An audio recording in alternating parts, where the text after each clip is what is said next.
Hello everyone. Well, it's time for a new video. I know you've not seen me for a while. Unfortunately, I am almost 30 now. Much like this guy. We're coming to the end of our 20s, aren't we, Henry, love? Though to be fair, he looks better than I do. Not as glamorous as I used to be. Unfortunately, the ravages of time comes to us all, doesn't it? But anyway, we'll carry on. In this video, I'm going to do a restoration on the Henry that I just received yesterday. I received the toolkit for it this morning, which I will show in the next clip. After that, who knows, because I've not made the video yet.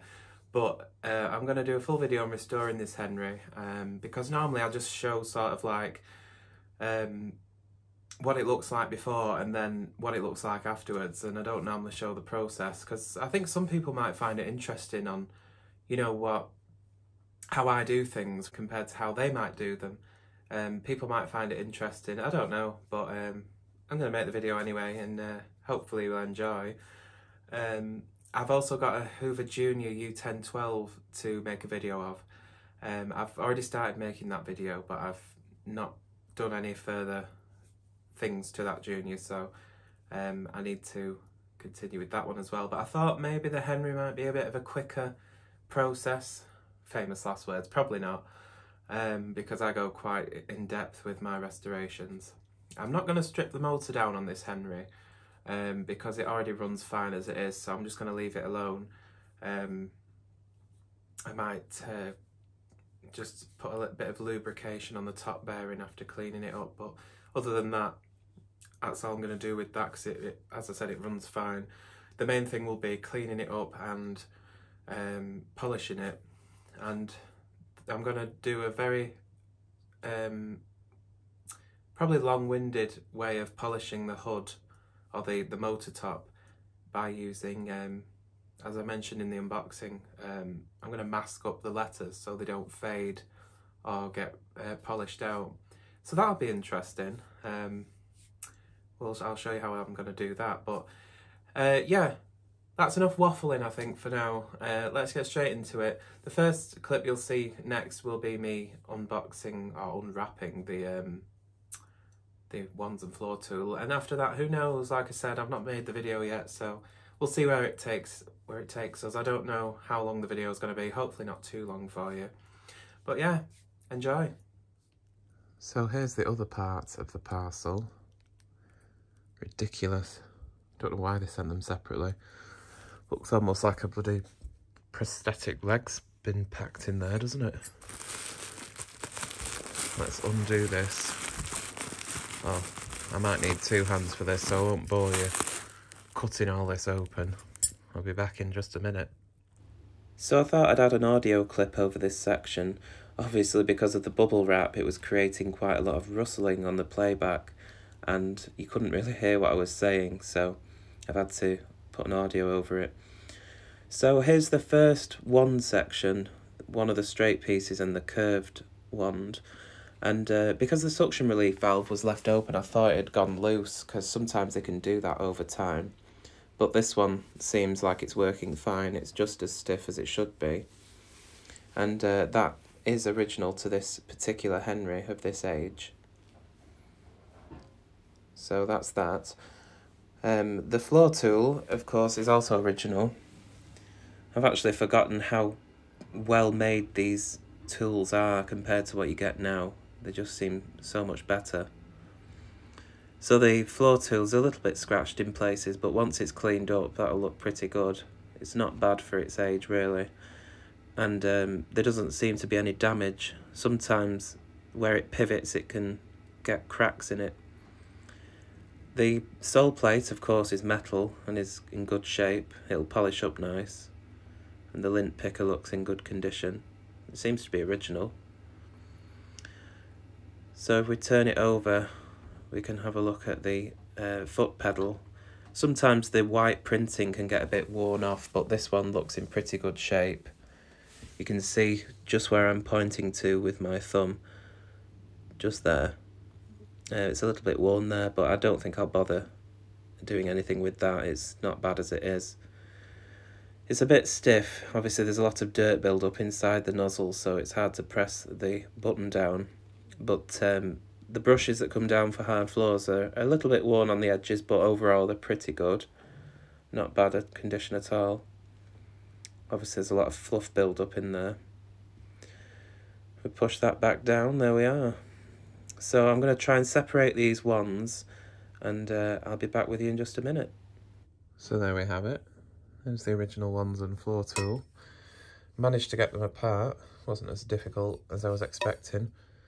And that wand that was attached to the floor tool looks like it's never ever been removed by the looks of it. I think that's just dirt. I don't think it's rust. We'll find out when we clean it up. It just looks dirty to me. Even if it is a little bit of surface rust, we can polish it. Although I don't want to make these shiny, so I'm not going to go too crazy polishing them, because they're not meant to be like mirror shiny, obviously. But there we go, there's the original toolkit. Didn't come with the small tools, but I do have a set of I think they're Electropart generics, but they're pretty much identical to what would have come with this originally. So there we are, there's the toolkit. So I'm ready to start. So I've got everything set out ready that I need. So I've got a washing basket here to put the parts in when I've disassembled stuff. I've got an old towel to put down just to prevent any scratching of mainly the motor top. In the way of tools, I've got a pair of pliers, a Phillips screwdriver, could use a posi drive as well, and a flat bladed screwdriver, as well as a thin bladed screwdriver. And I've got a Sharpie and a piece of card to note where screws go, or right where the screws came from, and pop them through the card just to keep track of where they've come from. So I think what we're going to do is start with the tools. So I'm going to remove the hose cup. I'm just going to use my larger of the two screwdrivers and just pop the tabs out. There's one on either side.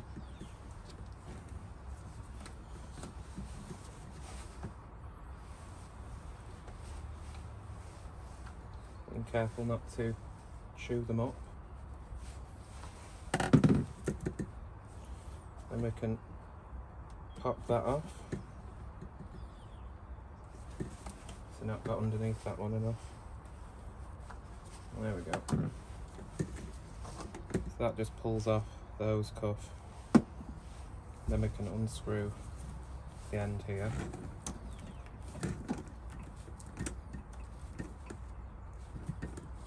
Making sure we do it the right way.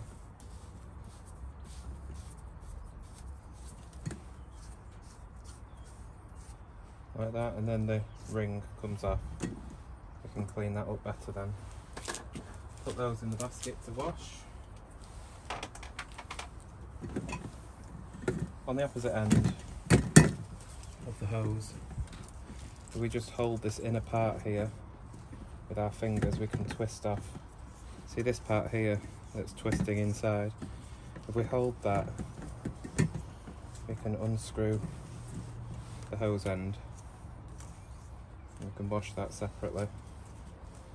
Can't remember if this comes out. It probably does, but we'll just leave that in, I think. So there's the hose separated from its ends. We can give that a good wash now. Just put this towel down for the floor tool. So we need my Phillips screwdriver. I'm going to turn it over and undo these 4 screws on the bottom.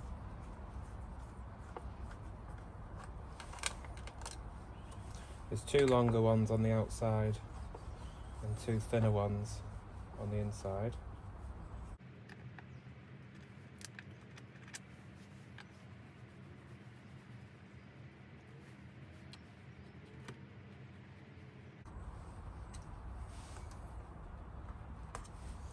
Once we've removed the screws, the base will just spring up and we can remove the sole plate, and you can see just here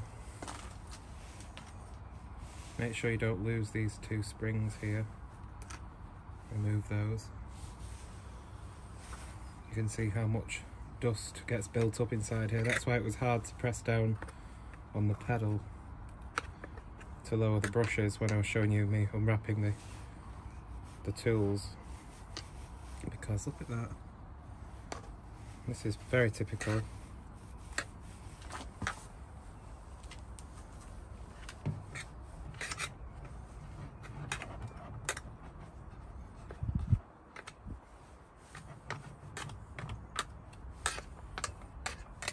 All the gunk that gets built up in there.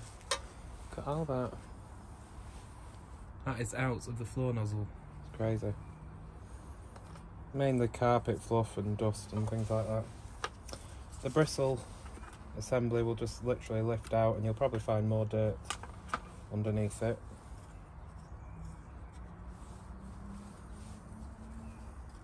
We can clean those brushes up better later on. I haven't got a vacuum here handy plugged in to clean those up, so we'll sort that out later. Let's get some of the big chunks off. That can go in our little basket. You see here there's more crap coming out of there.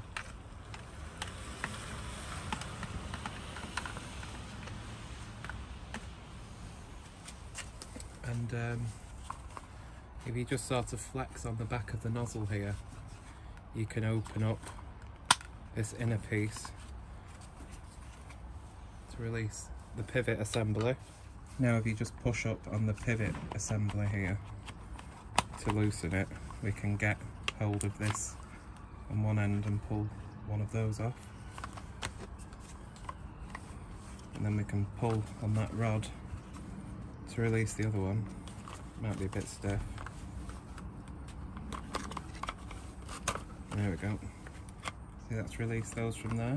We can pull that all the way through and remove the pedal. So we've got all that to pieces. That also separates into two. So what we have now is we have these two halves of the pedal, and there's the other plastic piece that went on the other end of that metal shaft. And this is what you'll be left with from the pivot. On either one end or the other, you can pull that pin out, which will release that from there. Just don't lose any of these pieces. This is usually what I was talking about, where they tend to break, but this one looks okay. So we can set all this aside for washing. See how many parts there are.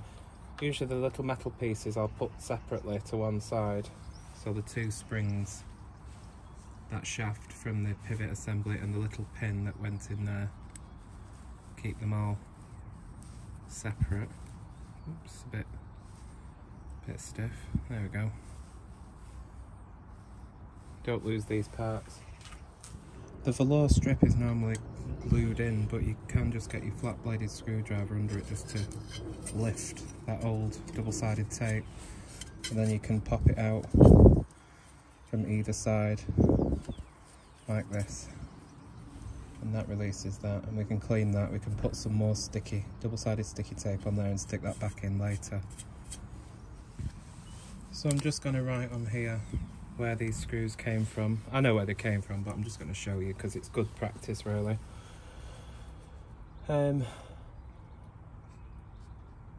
Floor tool,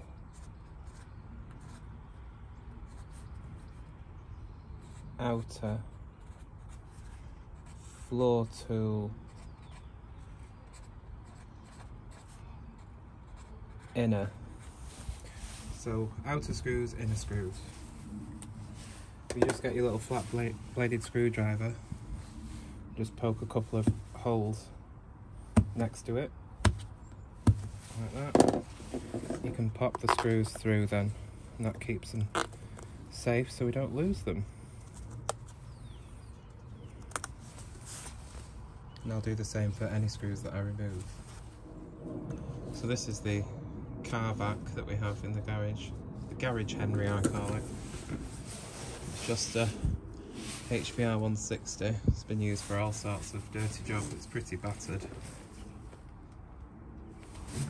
but it doesn't matter because it's only for the cars and stuff. I think it's a 2017 model. Don't think I ever did a video on this, I don't think. I might have done, can't remember. Anyway, let's get rid of this pile of crap here, shall we?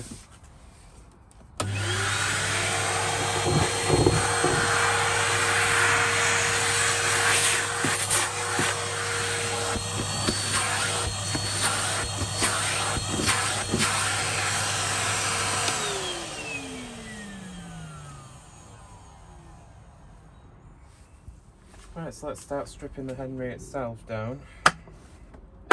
Pull the clips out and just remove the motor unit for the time being. And remove the filter. You see it is actually, in natural light, it's pretty dirty. Probably never been washed. But it is quite dusty. Just blown right back in the garage, hang on.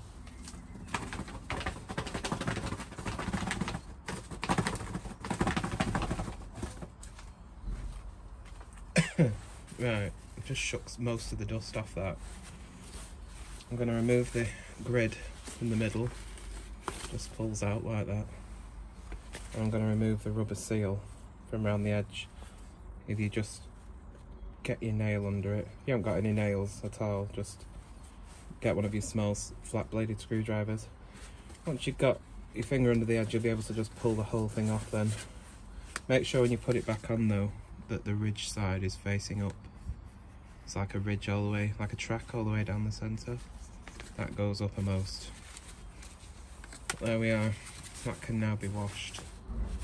Now I'll put that in the washing machine and I'll show you in a bit. So I'm going to take out the bag connector. Just pop that off. And it doesn't look damaged. The seller, well, I don't know if the seller did it, but whoever had used it last had put like a metal band on there, and I'm assuming it was because they used the wrong size bags, because that doesn't look damaged. It wouldn't have been holding anything in place anyway. But yeah, that just pops off. There's just like two lugs. It might not come off as easy as that, but it does come off. You might have to prise off with a flat bladed screwdriver on either side there to remove it. But that one just popped out.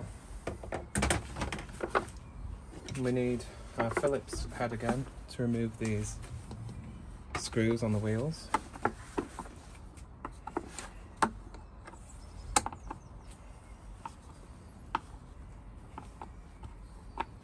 There's two parts to these wheels. There's like an inner section and the outer section. Pull the whole lot off together and the inner side pops out like that. And they can be cleaned.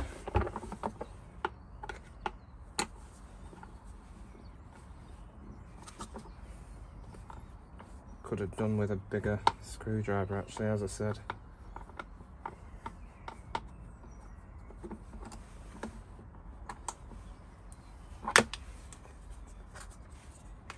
There's the second one.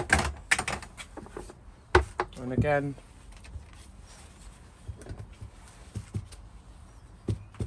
I'm going to write on what those screws were for. Bucket hyphen back wheels.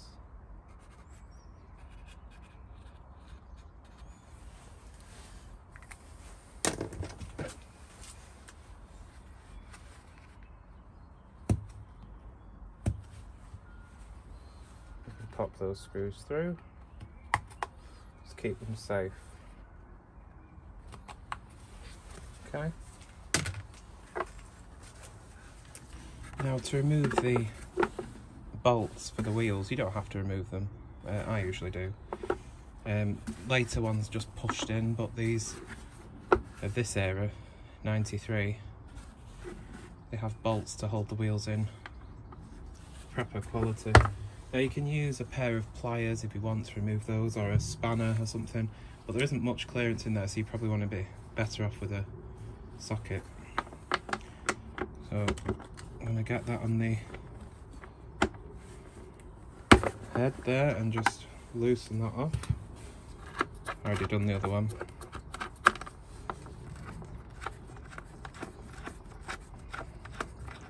Makes it easier to clean then, you see, if you take them off.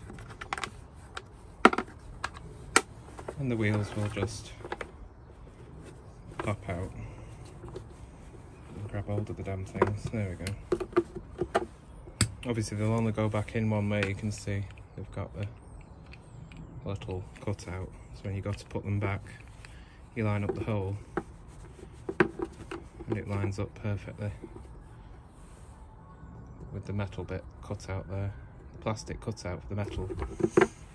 So that's the wheels off. They don't really come apart much more than that.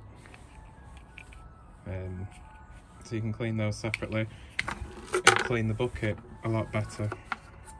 Make sure you get the washers from underneath as well.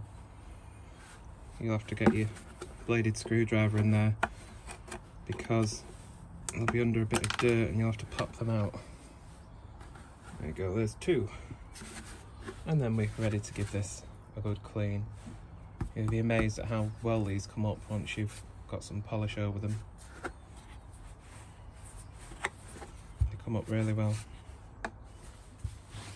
So continuing on with the main machine, we're going to flip it upside down on the towel. Of course this is what I've got it for really, because when you start getting dirt and stuff on a hard surface it makes it gritty and can scratch things. So I'm just going to get my my Phillips screwdriver and remove these screws. What I do is I loosen them a bit all the way around before removing them fully, just to evenly take off the tension on the plastic. I put them back in the same way as well. Okay. So I've loosened them off, let's remove them all together. Sometimes they don't actually come out like that. Sometimes you actually have to tip them upside down to get them to release. So only one of the screws has seemed to have come out of the housing, which is pretty typical. A lot of them do end up staying in. Just be careful when you turn it back over because sometimes they do fall out, which they didn't this time. But regardless, they're all loosened, so this top should just lift off now, which it has. You can sort that out. Put that to the side. And here we can see the rewind, which we can just lift off. Contacts are pretty dry in there. There's normally grease on there to keep it quiet, but obviously with time that's just dried up. So we'll start with the rewind, and actually before we go any further I'm just gonna make sure I get these screws. You see, this is what I was talking about, this stick in there. You push them down, they should pop out.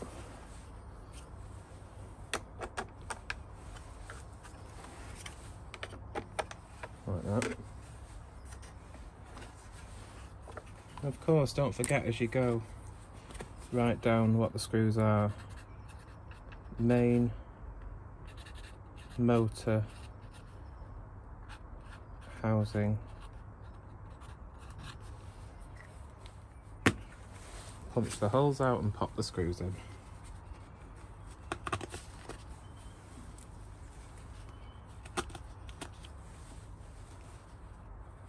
If you don't punch the holes out first, you'll find it very difficult to push the screws through the card, obviously, because they're not self-tapping, are they?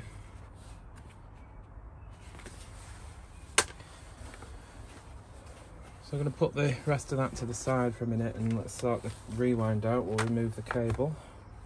Again, 3 posi drive or Phillips head screws to remove the top portion of the rewind.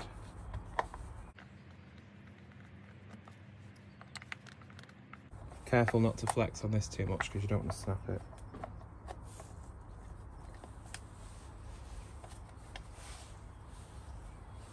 There's those screws removed. Holding the two halves together, flip it over, and you can lift off the top of the card reel.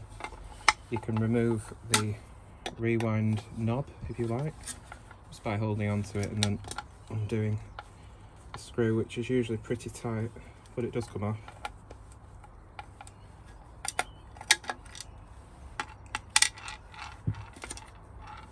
Make sure you get the screw and the washer.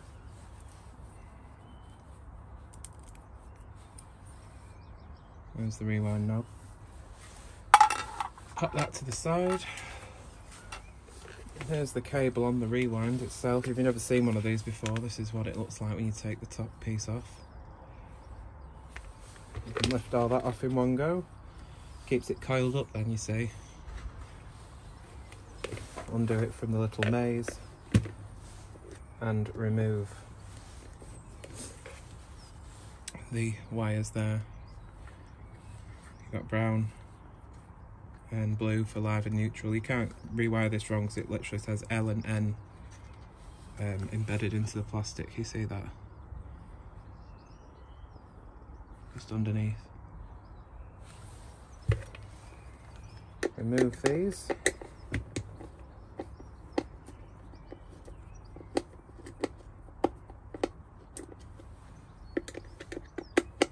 This is one way you can tell if a cable has been shortened or not on a Henry. If it still has its original plug and you're not sure whether the cable's been shortened, is if it's still got the metal tags on it.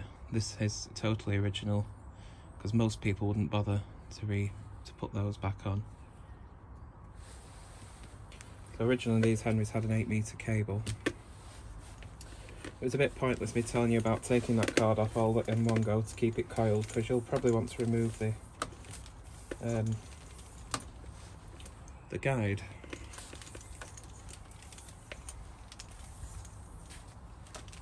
If you move it to the other end of the cable opposite the plug with the exposed wires, you can pop that straight off, and make sure when you put it back on you put it the right way. Some people end up putting it on the wrong way around accidentally. I've done it a few times. Keep the cord over there. Once again, I'm going to write down what these screws are. See how it's easy to keep your screws filed. So far we've freed some plastic pieces from the Henry. We've got the top of the card reel, the card rewind knob, the cable entry guide, the card reel itself with the terminals, and the main motor top. The screws to release the top section from the bottom bumper section to access the motor. There's one here, and there's two, one there and one there. There's 3 screws altogether, which again are Phillips, posi drive. And funnily enough, only one of the screws, again, has come out. So that's those 2 loosened. If we turn it round to the back, we can lift off this plastic panel here to get better access to this screw here. In fact, if you want to, you can pull out the switches. You might want to take pictures of these for reference of how they went before you remove them. So remove those out the way, the power take-off socket and the switch. I can get to that screw much more easily.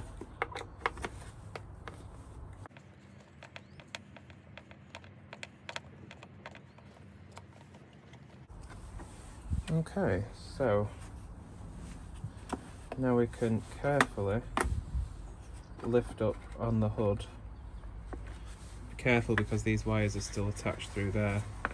You just need to tilt it to the side carefully so we don't dislodge anything. And you see the wires that are being held through to that we need to feed back through the casing. There's one here going to this side of the motor, which we want to get a flathead screwdriver on. So just get the flat blade just on the tip of that and just pop it off. You might want to release it from its little thingy first, obviously. There we go. Be careful not to break them. Sometimes these can go brittle over time. So just a quick voice note here, because I forgot to mention which side the blue and white wires connect to the motor when you go to reassemble it. It's very easy to tell which side the blue wire goes on, the terminal of the motor, because if you notice there is a little bracket for the thermal cutout fuse, which is pointed to by the arrow at this point. We're going to just pop the little thermos... yeah, get my words out. The, what do you call it? Thermal cutout doobry. Pop that out. Then we can release the other one. And that has freed the motor from this top section. You'll probably find at this point that the four wheels that run the cord rewind have already fell out, and mine have. That's what they look like. So now we can pull this yellow one. It's not actually yellow, I don't think. I think it's supposed to be white. But the one that's going to the switch, this one with the casing around it, we can pull that one through, but we still need to release these blue and brown wires from the top section here. And what you do is there's a little thingy on it. See a little cutout? If we just get a small flat bladed screwdriver and just turn it like a quarter twist to this notch here. See, there's a notch directly at the side of that one, but there isn't for the others. So we just get our little flat bladed driver and just, there we are, pop it to that little notch. This little cover of insulation will come off like that. And it's a bit self-explanatory because obviously the bend in the wire, the longer one goes to the top and the blue one goes to the bottom. And again, we might need our flat blade to just pop those off. There's one. And there's the other one. And then we can release the cable from the little grips there and push it through. Being careful not to damage the thermal cutout fuse thing.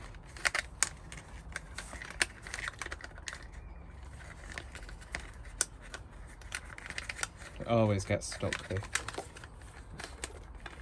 thermal. There we go. And there we are, that can be cleaned. These brass rings, you can remove them if you really want to. I don't normally bother because sometimes they can break off the tabs. Being brass, they won't rust anyway, so. And I always need to wash them to get the old grease off, so I'd leave them in place.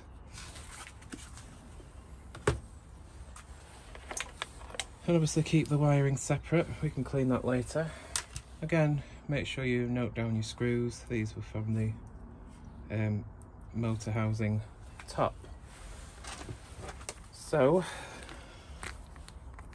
once again, we're going to put main motor hyphen rewind top side. There we are. I know what I mean. You might write something different if you're doing this method. And we'll pop in those three. You can't really get them mixed up. If you just put motor housing, then you'll know that there's only 3 for the top and then 4 for the bottom, so you can't really go wrong there.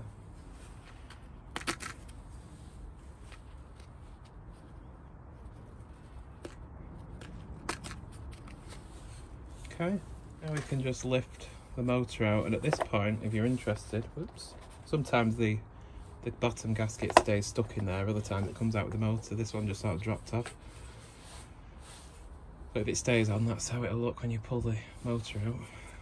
And if you look on one side of the motor, there'll be a sticker. And if you look at the side of the motor here, you can see there's actually a date of when this motor was manufactured, which is, it looks like the 23rd of the 8th, 93. So this is the original motor. It's a bit hard to see because that's where the cord that wrapped around the motor was pressing against it. But you can definitely see 93, that's the original motor. It's a D2 1004N, Numatic original motor, 240 volts. We can remove the two gaskets. The top one will lift off like this, and the bottom one will just peel off. And finally, we can lift off these two clips, and that is everything stripped down. So here we have everything ready to clean now. We have the laundry basket full of the plastic parts that can be washed in the bath with some nice soapy water. The filter with its other bits and pieces can be machine washed. These metal parts, the nuts and the washers from the front wheels, as well as the little bits from the floor tool, can be polished up separately. And I'll obviously clean the internal wiring, the cable and the motor separately. Keep those safe as well, the screws. Now, some people would probably strip this motor right down. This motor runs fine as it is, so I'm not going to bother doing that.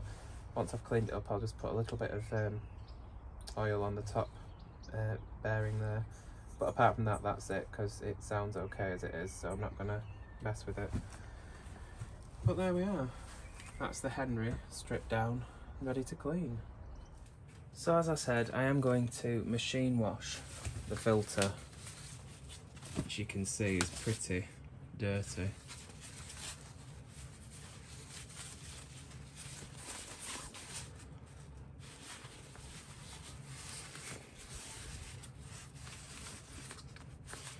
So after removing the rubber seal and the inner grid, that can go in the washing machine. If you have a modern machine that, I don't know, maybe 9 kilogram plus, that have a much bigger drum, you wouldn't be able to wash this kind of filter in an old washing machine. It just, you wouldn't get it through the door seal. But it does fit in a modern one, of course. I'm not going to wash the inner grid with it, but I am going to wash the outer seal in the machine. And I recommend putting a couple of old towels in, or sheets. Make sure they are colour fast. You don't want any running particularly, do you? This will help with the agitation on the filter. If you just wash it on its own, it won't get very clean. You need a bit of agitation, so a couple of old towels will really help that. So into the detergent drawer, I'm going to add about 100 ml of Ariel biological washing powder. Oops, got a bit on the fabric softener dispenser there. I'm going to use half softener. I don't always use softener, but I thought, what the hell. And half Dettol laundry cleanser. That also goes into the softener dispenser. And then we can close up the drawer. Switch the machine on.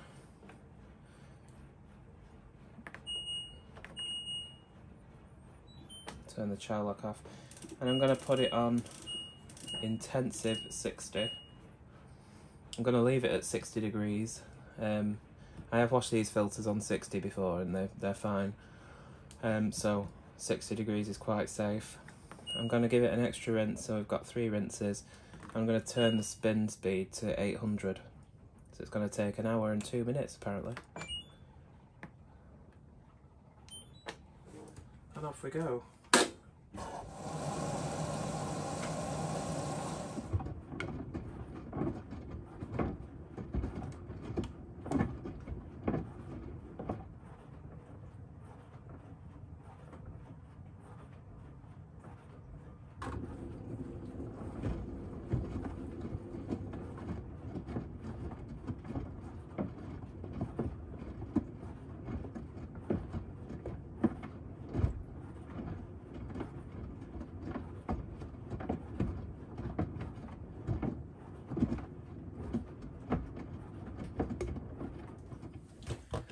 So it looks like it's all done, which Let's see how it washed up. So there's a bit of staining on the elastic, which is pretty typical. However, the actual filter, much cleaner. I think you'll agree. You can never get these as clean as that hand washing them. You really do have to put them in the washing machine.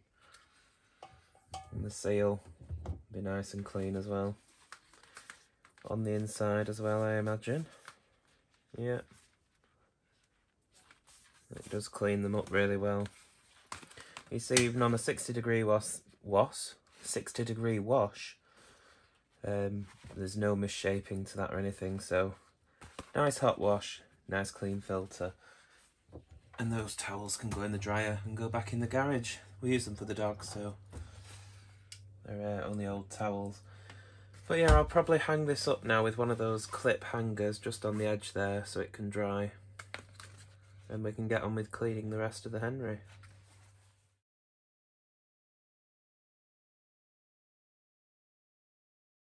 So now I'm just going to start running the bath. I have to be careful with the water here because it is quite hot.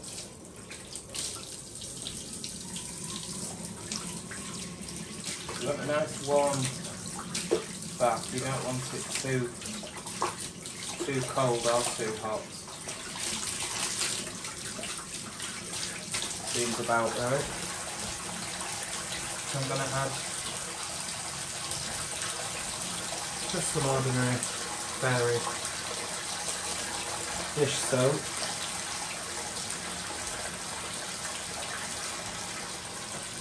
Seems quite a lot, I know, but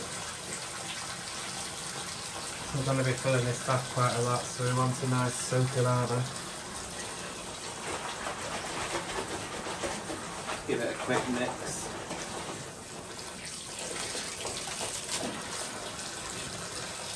So we'll let that fill up and then we'll start putting things in.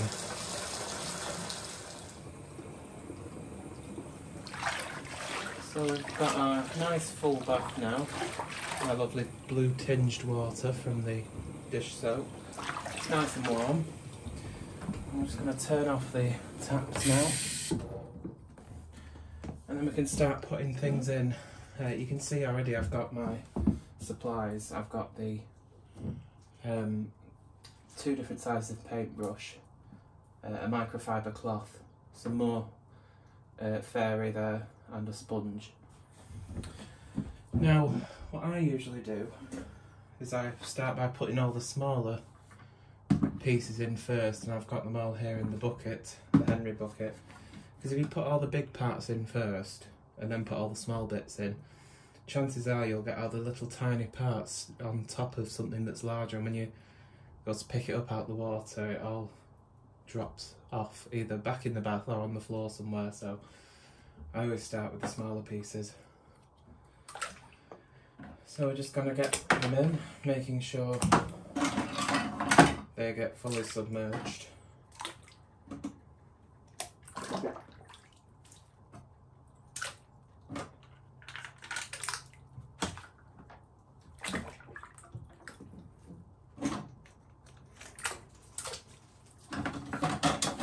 Amazing how many parts there are to a Henry, isn't there?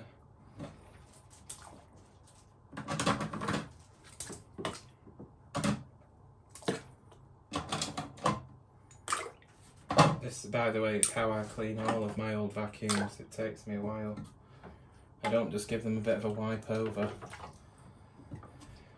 Not that there's anything wrong with that. Some people might not be confident in fully stripping them down. But I usually go the whole hog and strip them to pieces. Right, now all the smaller parts are in, I can put the bigger parts. I'm not going to worry about the bucket because there's quite a sturdy transfer on there. And it shouldn't come off. So we're just going to submerge that in the water. I'm going to put the hose in. Normally I do the hoses last, but I want to make sure this gets a good soak. So it can be a bit tricky. getting them underwater. There we are, that took a minute. And of course, the two wands. I'm going to just open the two wands in the curved end. I'm just going to open up the suction relief there. You don't need to worry about the wands rusting because they're stainless steel. You can take these off if you want, but I don't normally bother. So I'll probably let all the parts soak for around half an hour at least before I start cleaning them, just to soften up all the dirt and grime. There is a few bits I've forgotten here, which is the grid out the filter, the bumper half of the motor casing,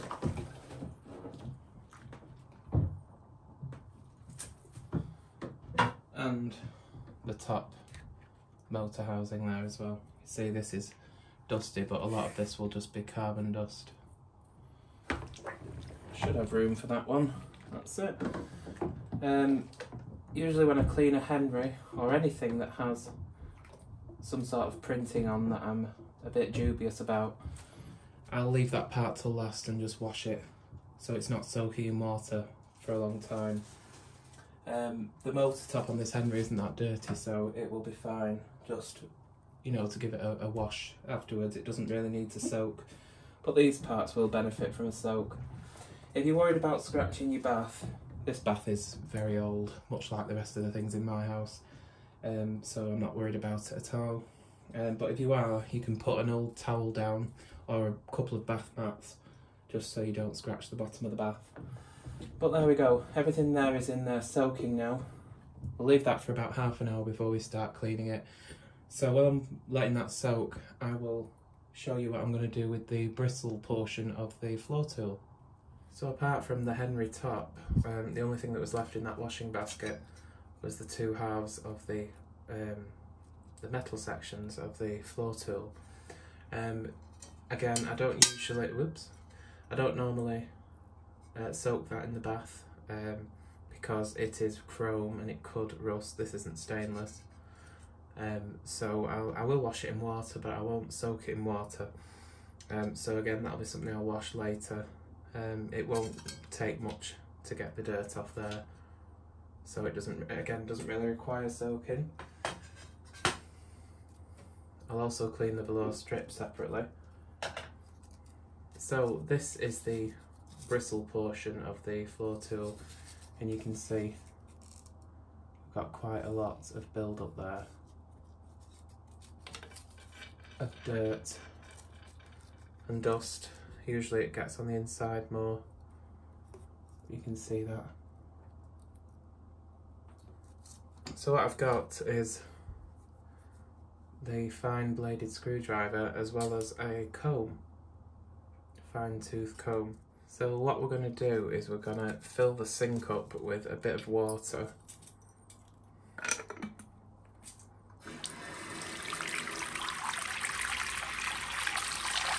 Submerge this.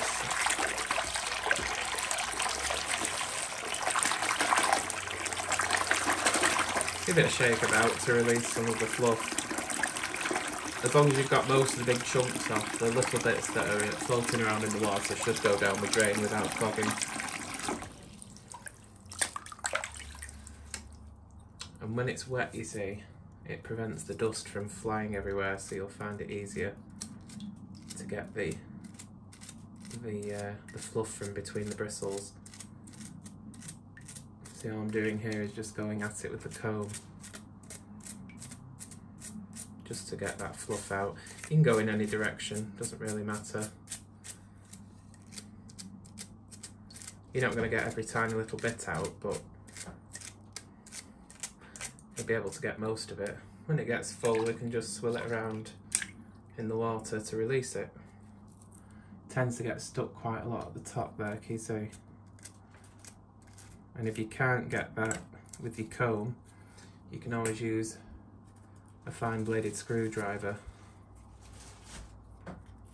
to get up in there to help release some of that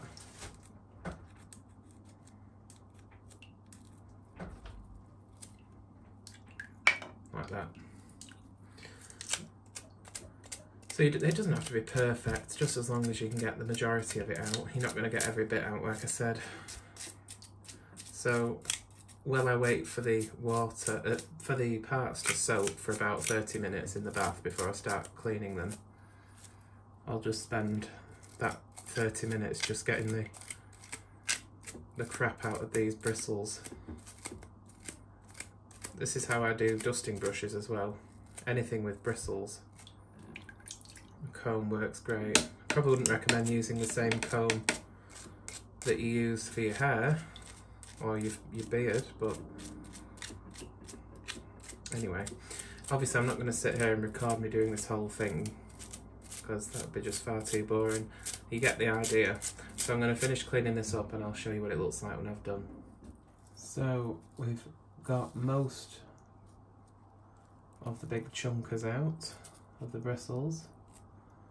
It's looking much better, isn't it? Like I said, you won't be able to get every tiny little bit.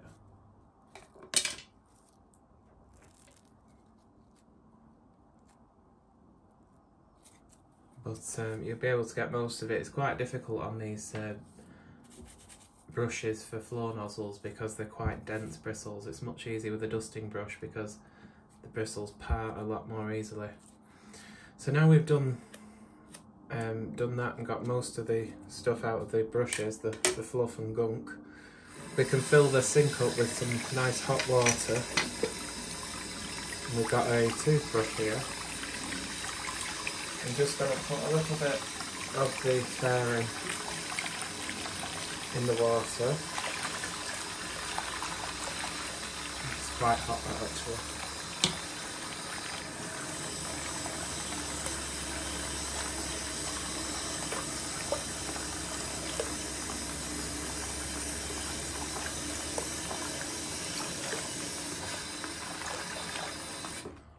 There we go.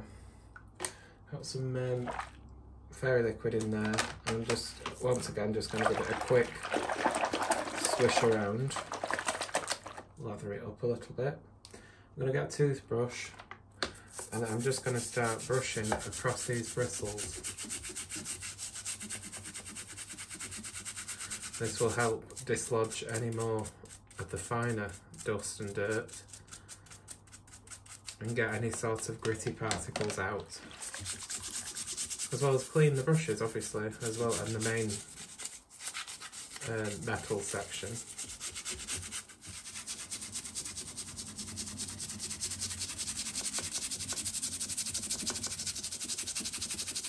It's probably a good idea to use your ex's toothbrush.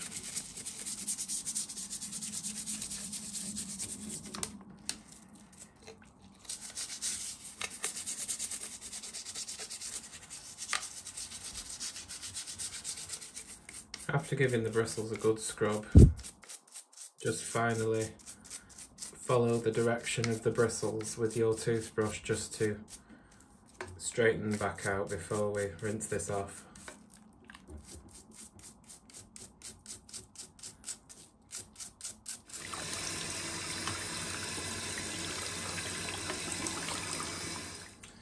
Okay, and there we are.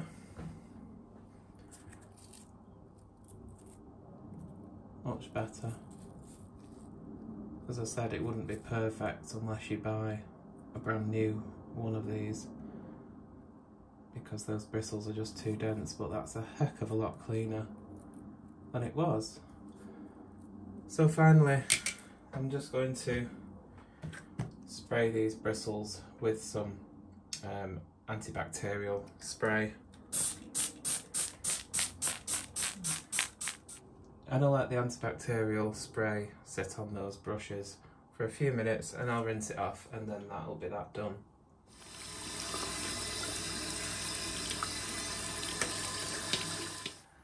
Of course I need to put a towel down so I've got somewhere for the parts to dry.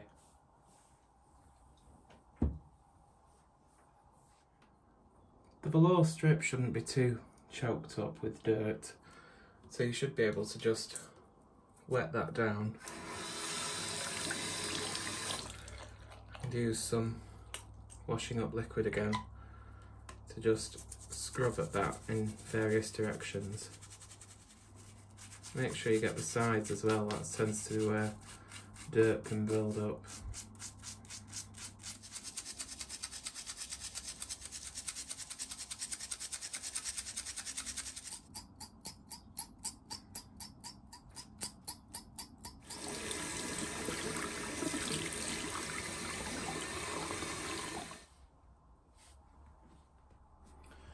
Okay, so that's the hard part done. The rest of this is just pretty easy, it's just washing things down. So I usually start with the bigger pieces. So I'll just get my sponge, of course, and just start cleaning things up. Now some people use sieve to get these buckets clean. I don't do that. I usually wash them like this in the bath first, and then once it's dried I'll go and get some tea cut and polish it, and it'll do the same thing but polish at the same time. Obviously any hard to reach places you can use a paintbrush, and there's always a toothbrush.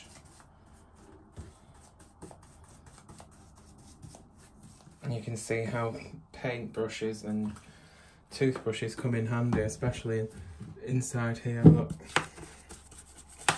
Where the dirt really gets collected.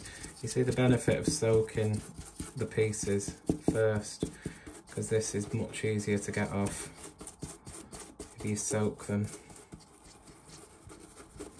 You don't have to do as much scrubbing. Just the quick poke of the bristle usually frees that dirt up. For things like this where the old grease has been built up, you're not going to just be able to get that off with just the soap that's in this water.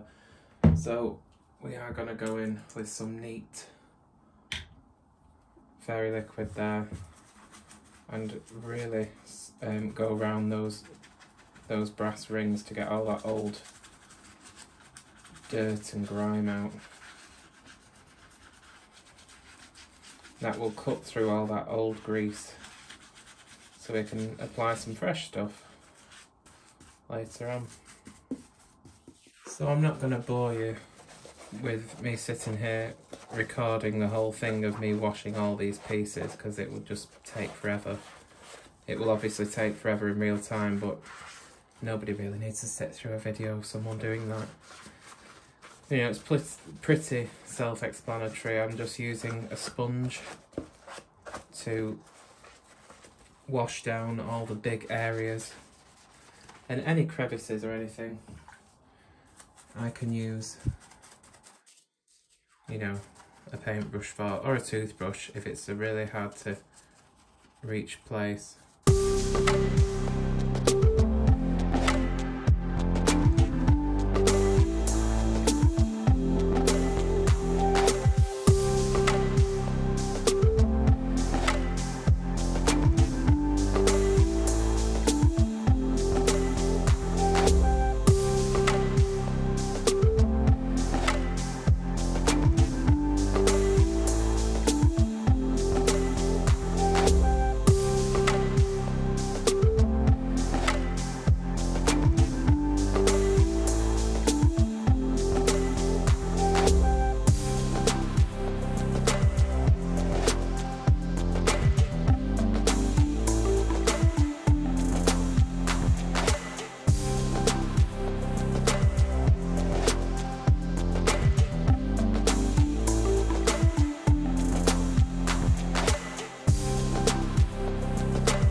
So that's almost all the small pieces now.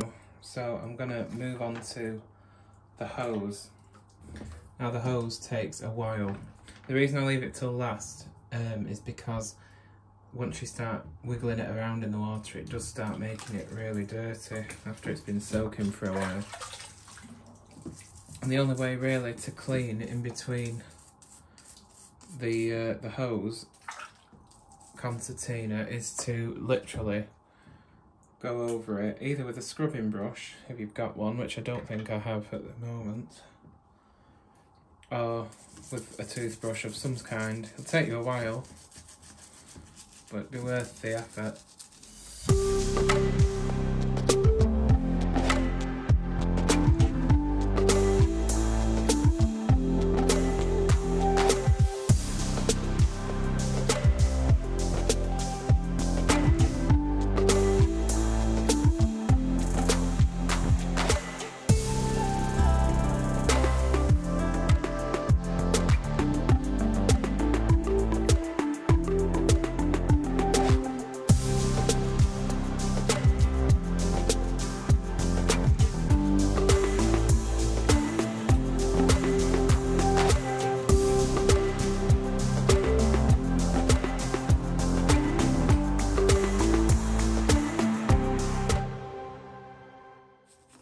Once we get to the other end, we can give it a bit of a swill back in the water.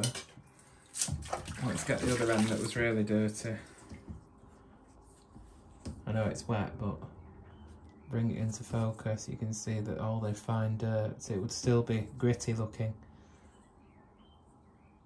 if I'd not actually scrubbed in between the concertina. So it probably took me about 10 minutes to sit there and go around the whole hose with that toothbrush, but it'll be well worth it in the end. You'll have a nice shiny hose. To clean the inside of the hose, I just use the same method that I would for the cleaning out the extension ones. I'll just stick a cloth down there. This only works really for non-stretch hoses. Okay, and then I'll get something I can push all the way through there so it'll go right round to the other end. Don't start pushing a cloth in there unless you've got something long enough to get around the entire hose, otherwise you'll end up with it stuck in the middle. So here I am with this plastic rod thing. I'm going to push that through the hose.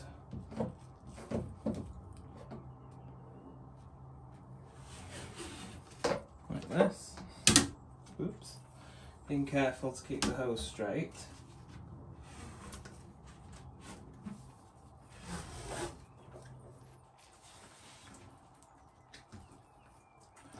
And there we go. It's popped out the other end.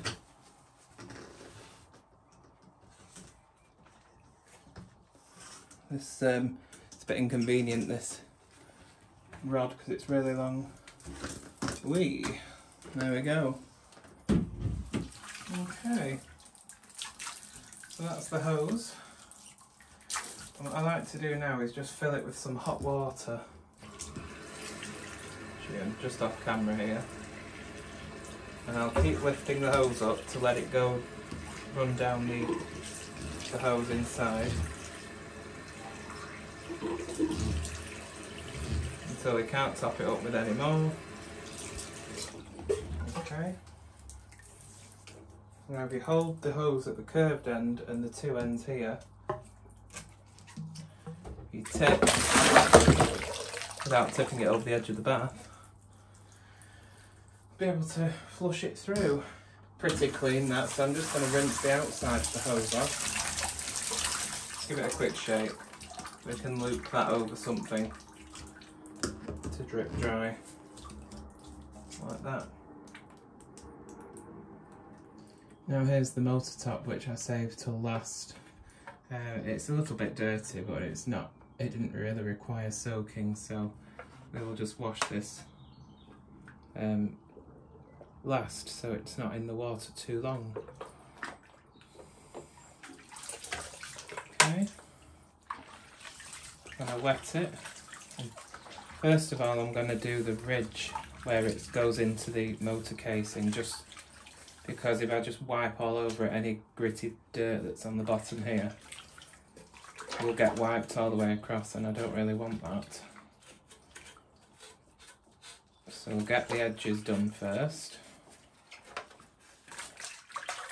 Make sure the cloth's well rinsed out, and just carefully, we don't need to be doing any scrubbing at this point because it will get polished anyway.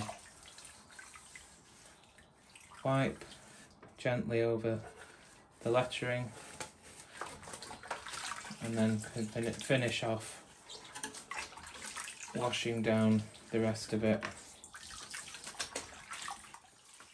I didn't remove the handle, by the way. Some people might, but I didn't bother.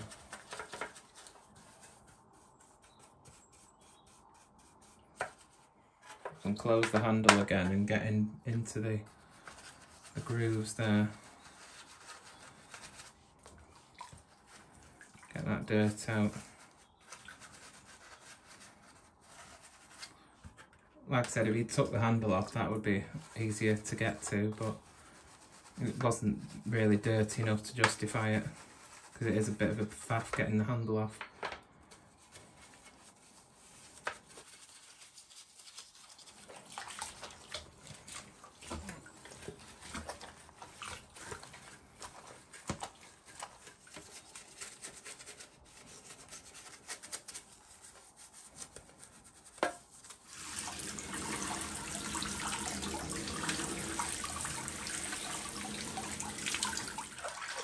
And last but not least, Henry's knob. Crikey, you can see the clean water that was is now a very murky colour. It's quite dirty. So let's drain the bath.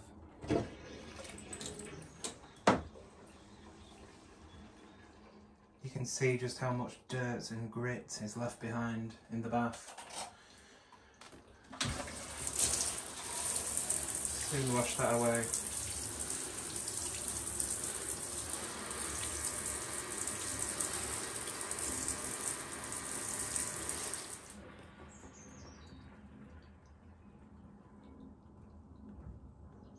So there's everything set out to dry. Of course I'll move this to a more convenient location than the bathroom floor. But that's everything washed and now drying, so on to the polishing. So after everything's washed and dried, it's time to start polishing. Now I polish everything individually before I reassemble it and then give it a final polish at the end. But before I actually polish any of this, I'm going to mask up these Henry letters so I can give it a good polish in all the black plastic areas in between the letters without worrying that I might scratch or fade them. So basically all we'll need is a strip of tracing paper or parchment paper. Any sort of grease proof that you might have in your kitchen cupboards already will work fine. We've got some masking tape, a pencil, any pencil will do, and a craft knife to cut the letters out. But it's important that you use a cutting mat or something underneath your parchment paper or tracing paper, so that when you cut the letters out, you're not scratching or cutting whatever is underneath when you cut the letters out. So now what I'm going to do is I'm going to take my tracing paper or greaseproof paper and put it over the Henry letters like that, and use a piece of masking tape. You don't need loads, so I can just rip that in half. And I'm just going to fold the corner back just to make it easy to remove off the plastic top of the Henry, so we don't have to sit there for about 5 minutes picking the corner. Okay, so I'm going to stick that down on one side like that, make sure it's stuck down well, and then just make sure there's no movement in that, smooth it out a little bit, and then stick it down at the other side. Okay, then using your pencil, you just want to basically trace around these letters. Don't press on too hard, and try and keep the lines as even as possible. It doesn't have to be perfect.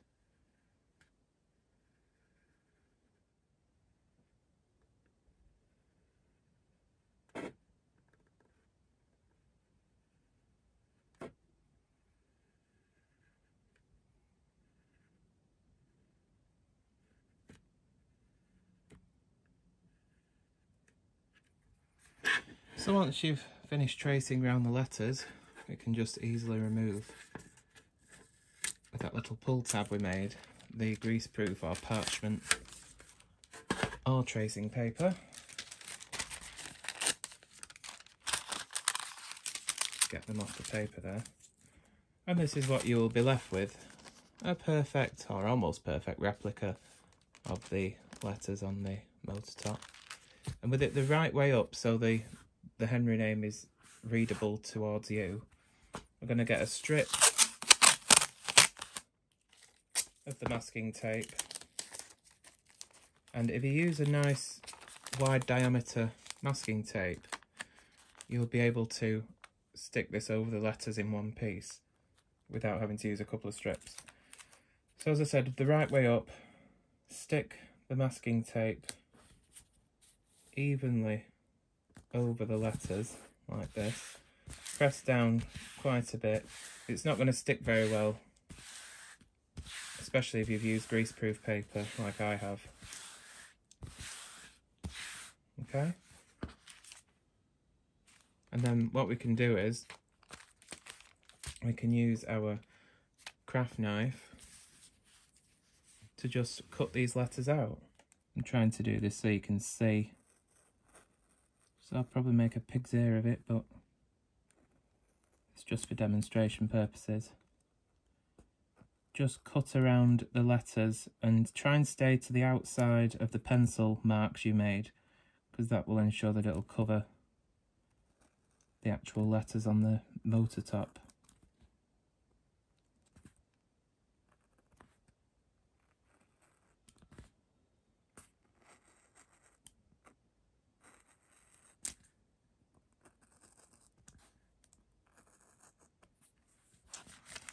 There's the first one. Right, you have to ease it out the corners.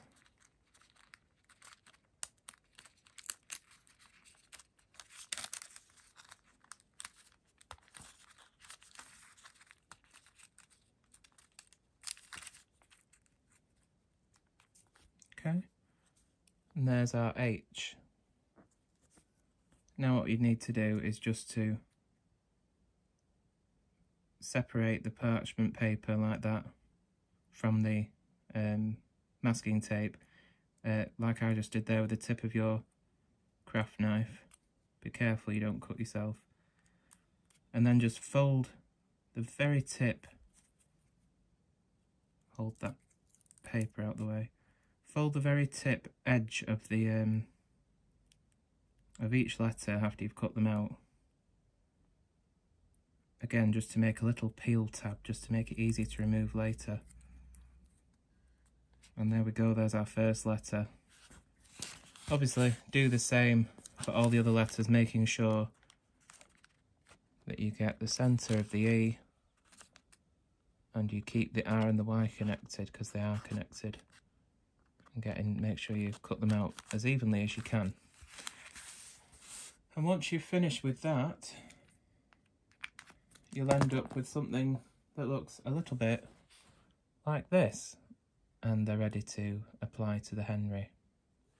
So basically all we're going to do is just peel the tracing paper or greaseproof / parchment paper off the masking tape and stick the letters over the original ones.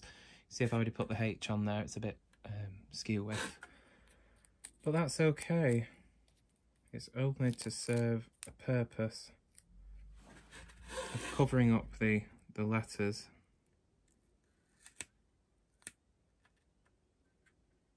To help us polish it more easily. I'll do. I'm not too concerned about the exposure up here, because it's mainly just in between the letters where I want to polish, because you see I could just easily polish around it, but you'll see all in here where it's not been polished.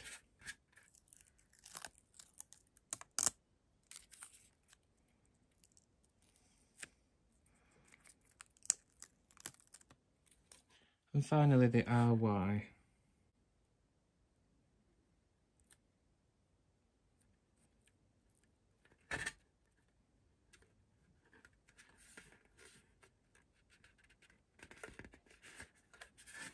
There we go, there's Henry's name all masked up.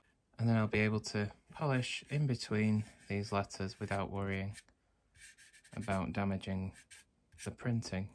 So these are the plastic parts to be polished. Not every single thing needs polishing, only the parts that you can actually see on the outside of the Henry. So of course the motor top will be polished as well as the bucket. The two back wheels with the centre sections and the two front wheels.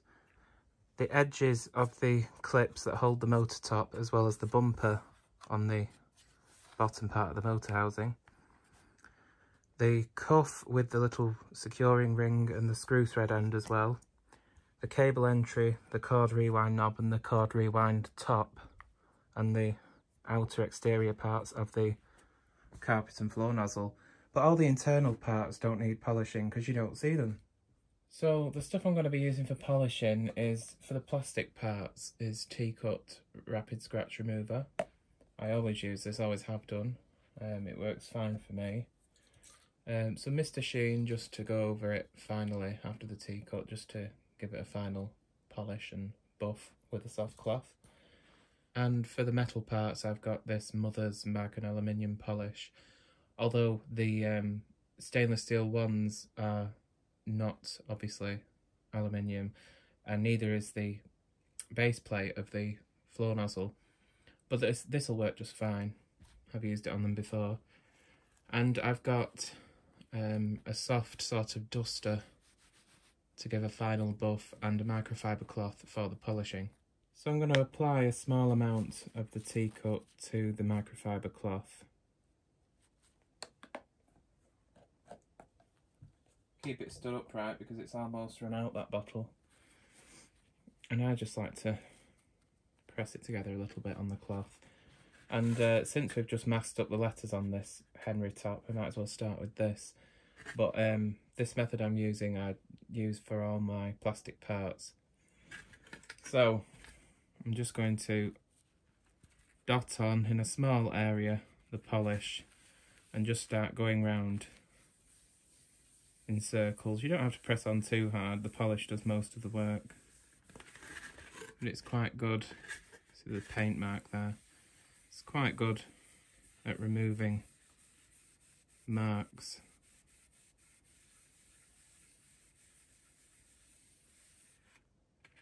So it's almost gone, that now. There are some deep scratches on this, as to be expected after almost 30 years of use. But overall, it's pretty good and it'll polish up quite well.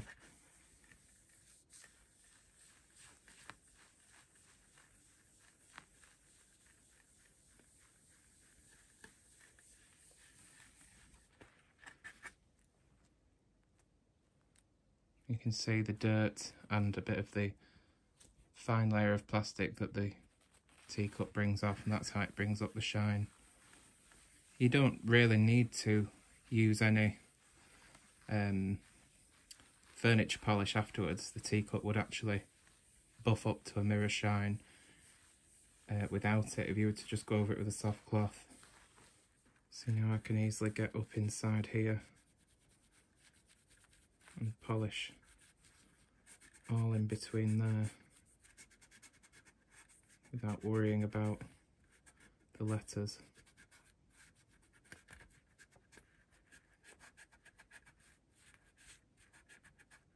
So for the metal pieces, I've got a bit more of a hard wearing cloth.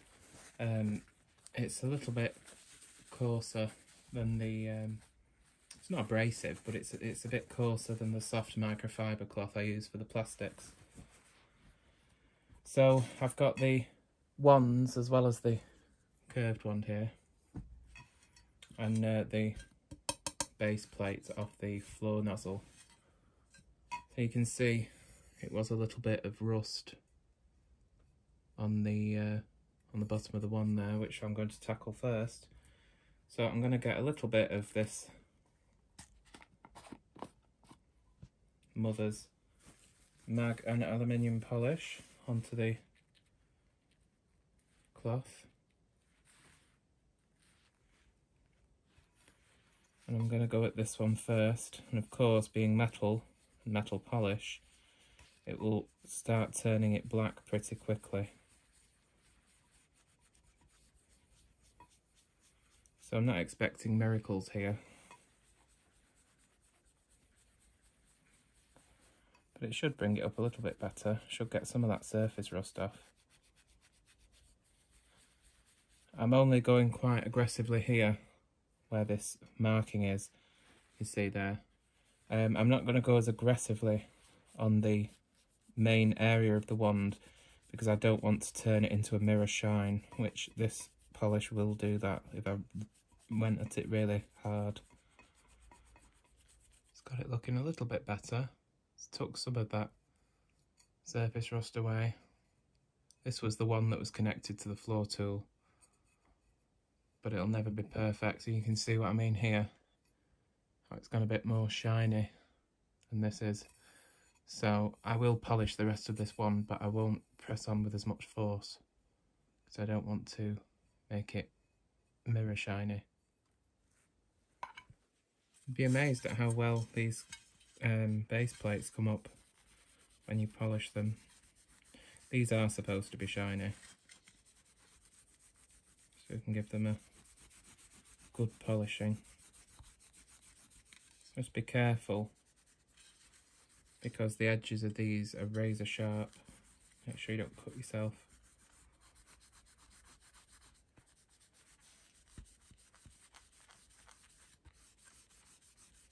Every time I polish metal, it takes me back to when I used to polish my Kirby's, and I hated doing that. It took forever. Some people use, even on plastics, they use electric buffers, either on a drill or they have a bench grinder with a buffing wheel attached. But, I mean, I'm not that bothered. I like having things nicely polished, but I'd rather do it by hand because I feel I've got more control. It's not so bad with metal, but you've got to be careful with plastic because you don't want to melt anything or take off any decals. So we've given that a good buffing. You can see the cloth. Just get a clean part of it and just buff it up a little bit. I'm only doing this quick just to show you. I'll take more time to polish this properly off camera.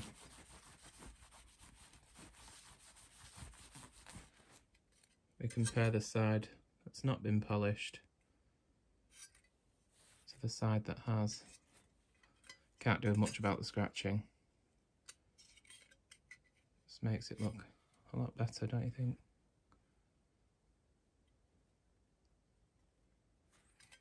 Now the drum can be polished in the same way as the main motor top. Although this isn't a shiny surface, it'll help get out any dirt embedded into the plastic and any marks and things. If you use Sif, like I said earlier when I was washing this, you'll end up actually scratching it because Sif is just too abrasive, whereas the T-cut is much more gentle. So the same again, I'm going to apply a little bit, excuse you, to the cloth.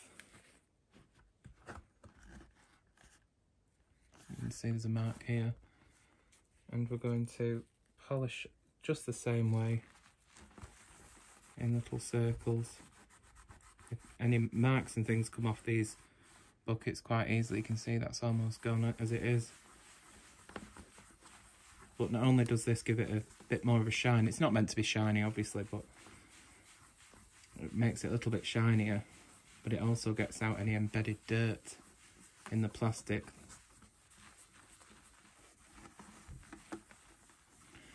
You'd be amazed how much dirt gets embedded into the plastic on these drums. And the T-cut helps get rid of the fine scratches. You won't get the deep scratches out, as I said before. It does help shine it up a bit.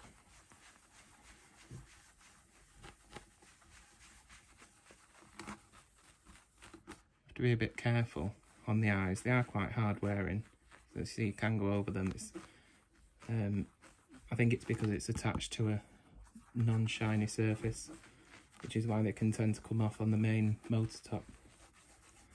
But you're pretty safe on here.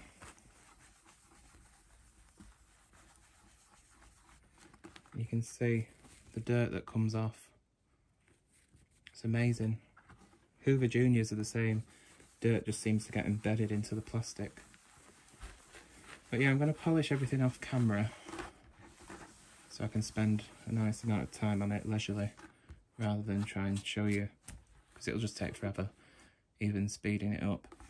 But yeah, we'll be back when everything's polished, and I'll show you what we do with the cord. So for cleaning the cord, I've got some Cif cream cleaner, a couple of cloths, one to apply the Cif and a clean cloth to rinse afterwards. You do have to clean the Cif off of the cord because it does leave like a greasy film, so you can't just clean it with it. You do have to make sure you wash it off. And for that, I've got a bucket of, well, a small amount of clean warm water to rinse the rinse cloth. Now this cord isn't absolutely filthy, but it will benefit from a clean. It does have a bit of a dirty feel to it. It's hard to describe, but it doesn't feel particularly clean, so we are going to clean it anyway. The plug is probably a bit more dirty than the rest of the cord, as you can see. The original moulded plug. What we're going to do is I'm going to start at the plug end. So it's all coiled up here, so I'll just put it on the floor out the way. And I'm going to apply a bit of the Cif onto the cloth, just using one of these old dusters. You won't need a lot. It does go a long way. And I probably should take the fuse out, but I'm not going to bother. I'm just going to do my best to clean around it.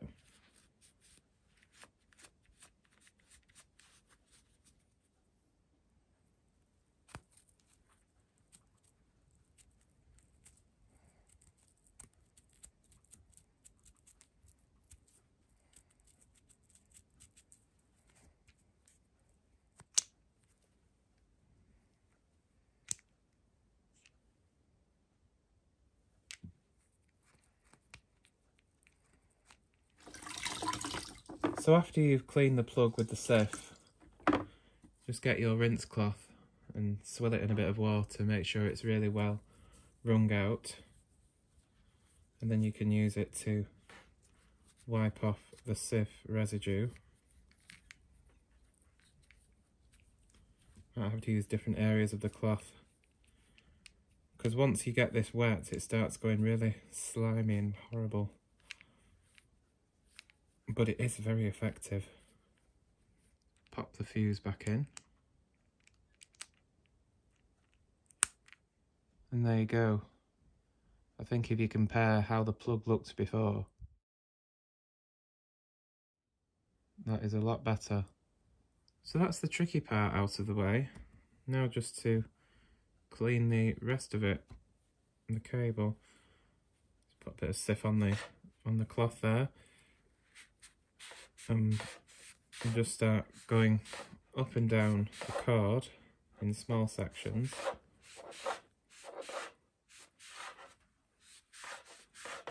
And you'll see just how dirty these cables get. So I'm going to do this for the entire length of the cord, and with my damp rinse cloth, go over it again a couple of times just to get the residue off, and that'll be the cable cleaned. Well, there we are then, that's the cable all cleaned up. Nice and clean, shiny. You see the difference in the plug now. I even polished the pins. almost looks new, doesn't it?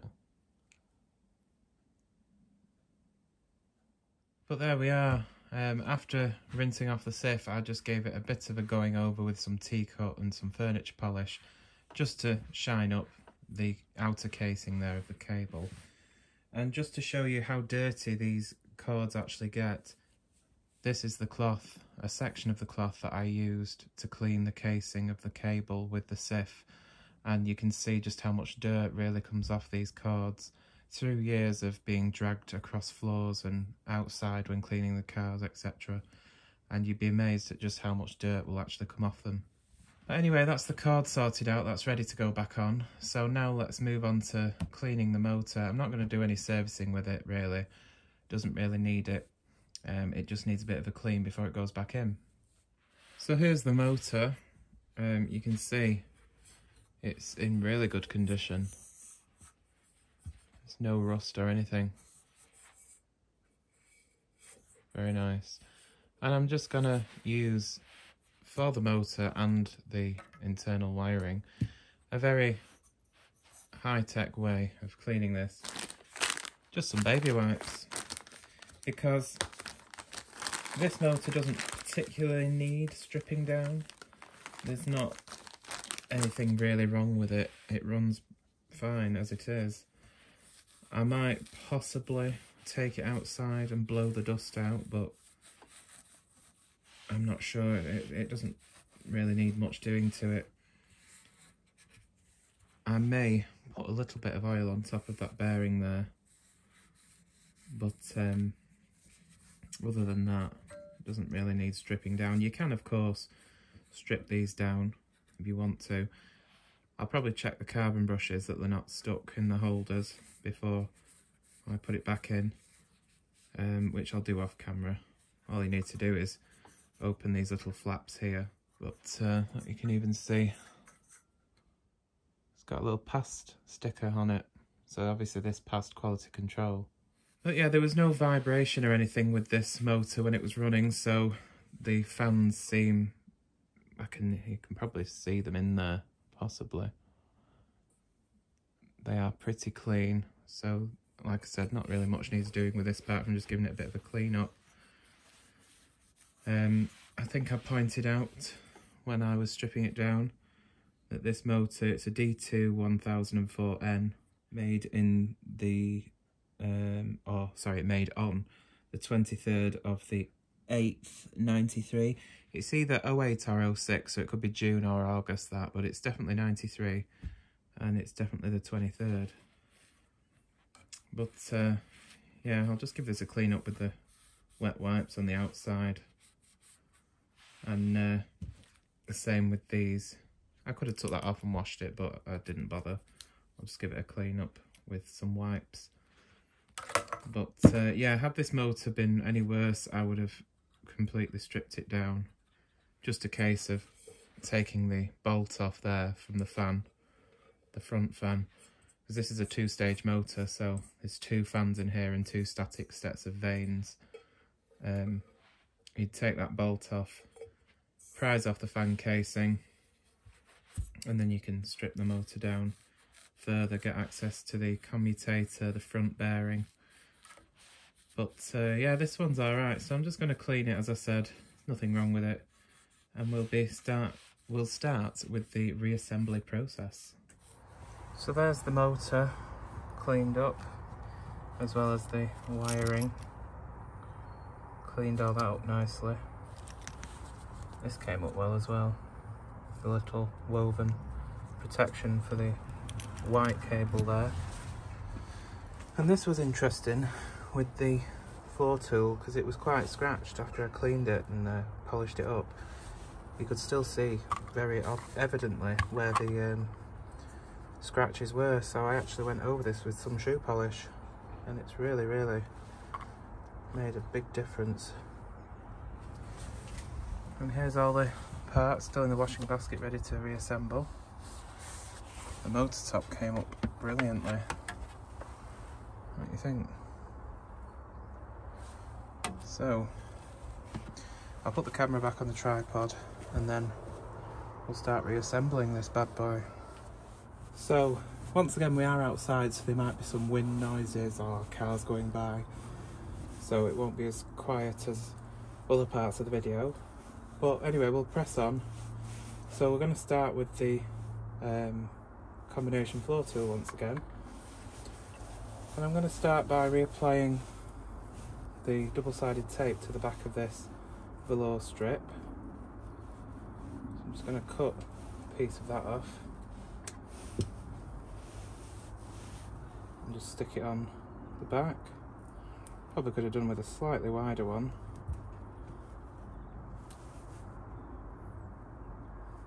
But it'll be okay, I'm sure.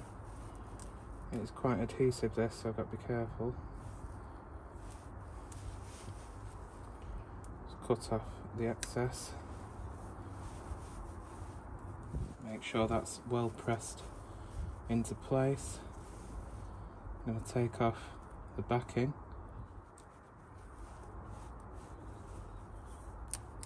Okay. And we're going to put that into our nicely polished base plate. Can be a bit of a faff getting these in. You've got to sort of bend it in the middle. There we are. Once you've got it sort of where it looks about central, you can then press it down, which sticks it back in place. Again, being careful on these sharp edges. Make sure that's well pressed in. And there we go. So to put the combination floor tool back together, first of all we need to reassemble the two pedal sections. They just fit together like that. You'll notice that there's a symbol on either end of it. One is like a flat floor tool, and one is like a floor tool with bristles sticking out of it. So obviously that's your carpet setting and that's the hard floor setting. So the carpet setting one, the flat one, needs to face at the front of the nozzle. So with the nozzle facing up, the casing there, drop the pedal, the assembled pedal in, again checking to be sure that the carpet setting is facing forward. Hold the pedal in and turn it over and put it down on a flat surface so it doesn't fall out. Get the neck of the floor tool and put that back through from the inside. Make sure it's the right orientation. You want it that way, not that way. Or that way, you don't want it that way. You want, so the back of the neck is at the back of the floor tool. That slides through there like that. And just leave it there for now. And then what we need to do is put this piece on. This is the stopper. It will only go on one way on this shaft here. You see that there's like a groove in it there, whereas it doesn't have one on the other side.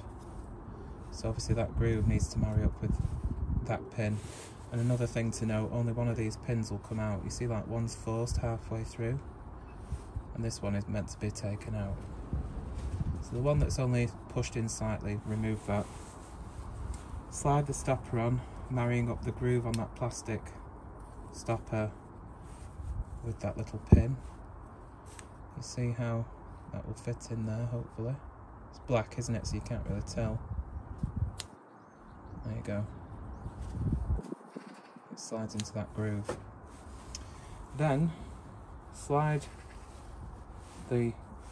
from right to left through the neck of the nozzle and through the floor tool, but don't push it all the way through. When you get to that little hole there, you see that when the little hole starts to appear at the other end of the neck of the floor tool there, then you need to put your little pin back in.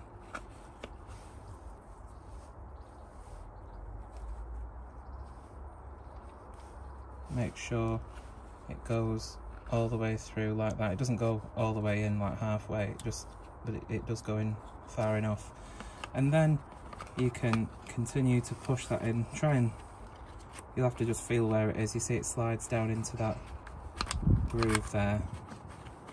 It's hard to show you, but there's like a little, same on, like there was on this side, there's a little slot and that just pushes into it like that. And then you can sit that home. Make sure There we go, it sits in the protrusions on the plastic, so that's sat flush now. But make sure it's the right orientation. I just felt that there, if you try and push back on that pedal, that would be the wrong way. It needs to be the other way. Just slide that back out again and push it back in the right way.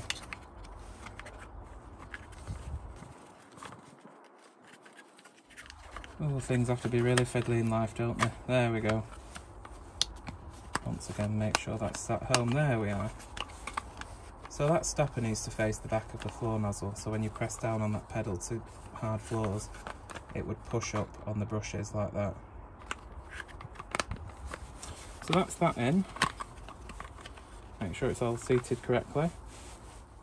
Now take the little plastic cover that seals the suction in and guides it to the suction inlet there, and you'll notice there's a curved piece on the back that obviously sits around the end of the ducting there at the neck. And there's like a little tab at the front, and that needs to hook under that tab at the front of the nozzle. Make sure everything's still seated correctly in place. Hook the front tab on first and push it down. There's another tab here, and it's usually quite difficult to push into place. Might have to put it down on the flat surface here. There we go. And that's clicked into place, and it should move properly. Obviously that won't work yet, so we've got the rest of it assembled. But that's the pedal assembly put back in. Bit fiddly, but easy enough. So next, take the hard floor brushes and slide them into the nozzle like that. Make sure it's fully home. And put your two little springs over the screw shafts there. It shouldn't really matter which way around they go, they are about the same size. So they go on there. And then obviously you need to get your screws. So floor tool outer, which is these two, the longer ones. Then line up the little circles where the screw holes are with those springs.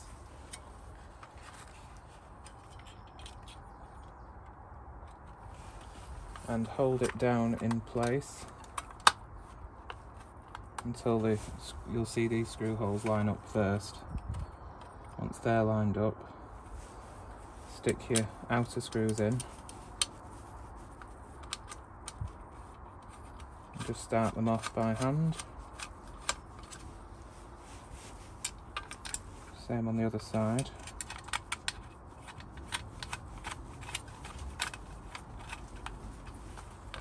Holding the whole thing in place, we can then tighten those up. I was actually using a posi drive, and these are Phillips screws, so posi drive screwdriver on Phillips screws don't really work that well. So I've got a Phillips screwdriver here. Those ones tight, and then obviously put the two inner screws back in.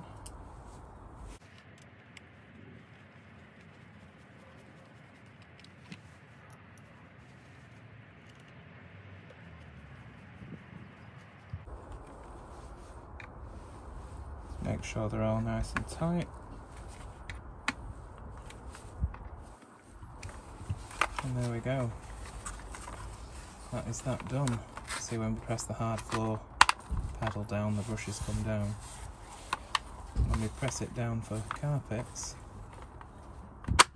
they retract.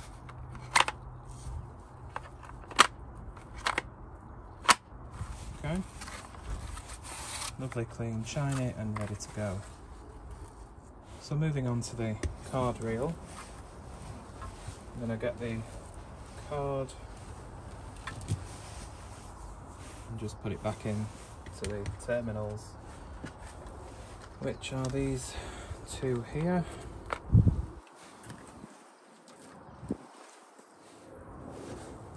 So make sure you've got the correct ones for the brown live and the blue neutral.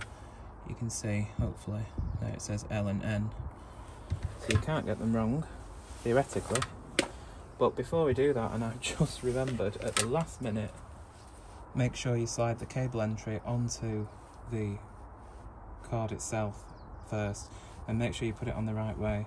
So with the right side of it facing, you slide it onto the cord, so when you come to put it on, it's the right way. If you put it on that way, it's going to be the wrong orientation, you'll have to take it all apart again. So front faces you, the right side, and slide the cable in from the right side. Just going to start these screws off, so I can just slide the ends of the cable underneath them. Make sure these brass strips here that take the connection to the centre rings of the cord reel, make sure that they're seated in the screw hole recesses, and slide the two ends of the wire there, obviously the brown for the live on the live side, make sure it goes underneath the washer but on top of the brass strip here. Screw that one down.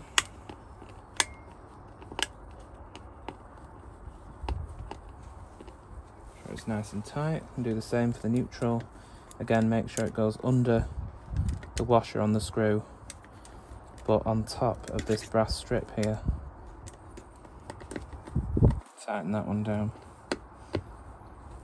Make sure these are posi drives. Use my posi screwdriver. Make sure they're nice and tight.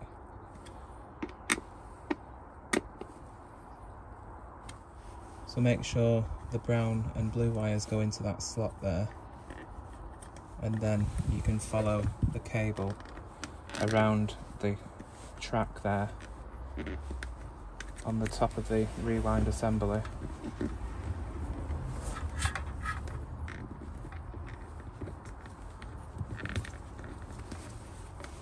Okay.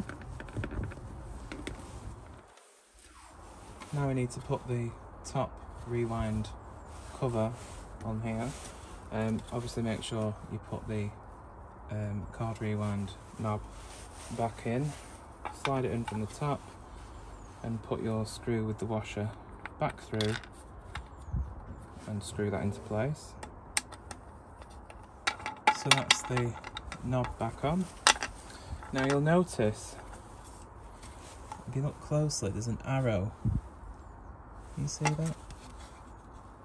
An arrow just there on the inside of this top cover, and that arrow matches up with an arrow on the cable winder.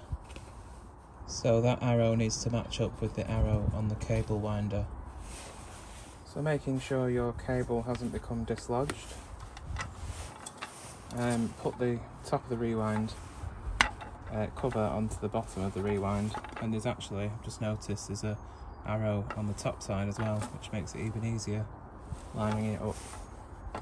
So put the two pieces together, holding them together, turn it over, and you should be able to see the screw holes lining up, which they do, and screw your screws back in. Okay, just going to go in with my bigger screwdriver, just make sure they're all tight. And there we are, that's the rewind back together, and I've wrapped the cable back around it. And that's ready to go back in. So moving on to the main motor unit now. First thing we're going to do is get the top section that holds the rewind and put the internal wiring back in.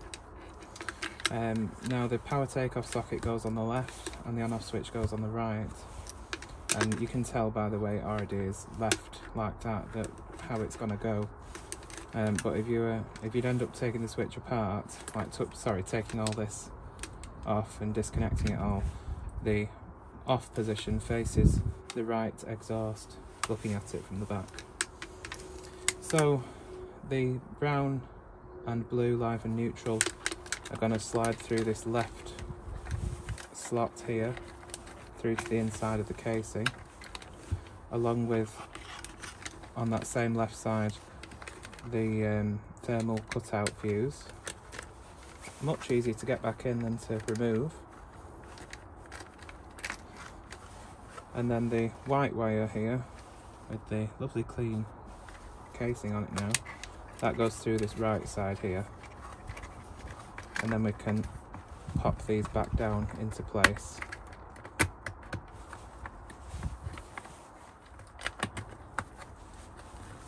Like that. Turn it over, and then we need to put this brown and blue wire back down to the ring connector terminals here. If you remember, the brown one goes at the top and the blue one goes at the bottom. You can tell by, unless you've messed around with them too much, the bends in the wire will be an indication on which way they go. So slot the spade connectors back onto the terminals, like that. Make sure they're on properly, and then be sure to push them back into the grooves, like that they seat in. And also the grooves up here, there's a couple of grooves, you see. Need to make sure they're pushed into there. Now turn the motor unit so that the two exhaust grills are facing you, and take your little insulation cover for those two terminal wires there, and you'll see there's 3 notches on it, and then there's a third one. So what you want to do is where there's a double notch situation here, there's 2 back ones. You want to slide the cover under those 2 back ones until the notch in that insulation cover lines up with that other notch on the other side. Pushing it down, it's going to be a bit hard to show you. Turn it clockwise until it lines up with that that other one there. Hopefully you can get visual representation of what I've just done there. It's hard to describe, but that covers those terminals, so it's not in any contact with the metal casing of the motor. So we're going to move that out the way for just a second and get our motor. The carbon brushes were fine in this, by the way. Plenty of life left in them, and they weren't stuck in their holders. I did put a little bit of oil on that top bearing there. Now, you can't get these gaskets mixed up because one of them has little protrusions on them, as you can see, and the back of them has 2 notches, and you need to marry up those 2 notches with these 2 slots, basically exactly below the carbon brushes. That slides over and fits into those slots. Now we're going to pop the wires back on. So the blue one, remember, goes onto that spade connector there, where the little metal tag is for the thermal cutout. That just clicks in there. And then the other one, it's going to be hard to do because it's all a bit dangly. The other one fits on the other side there, and then make sure you take the wire under that little guide there. That insulation there goes under that guide. And then we need to put this back into the motor housing. So obviously lining up those 2 protrusions on either side of this gasket, they need to go into those slots there. Keep the wires at the front, you don't want to be twisting it all the way around. You want to keep it slack. Make sure they fit in there nicely and they're not caught. And those little protrusions go in those holes, as I said there. Just have to twist it a little bit until it drops in. There we are. If you hold it all together and tip it up, you can check whether it's gone in. You can see it has on both sides there. And then we can pop on our top gasket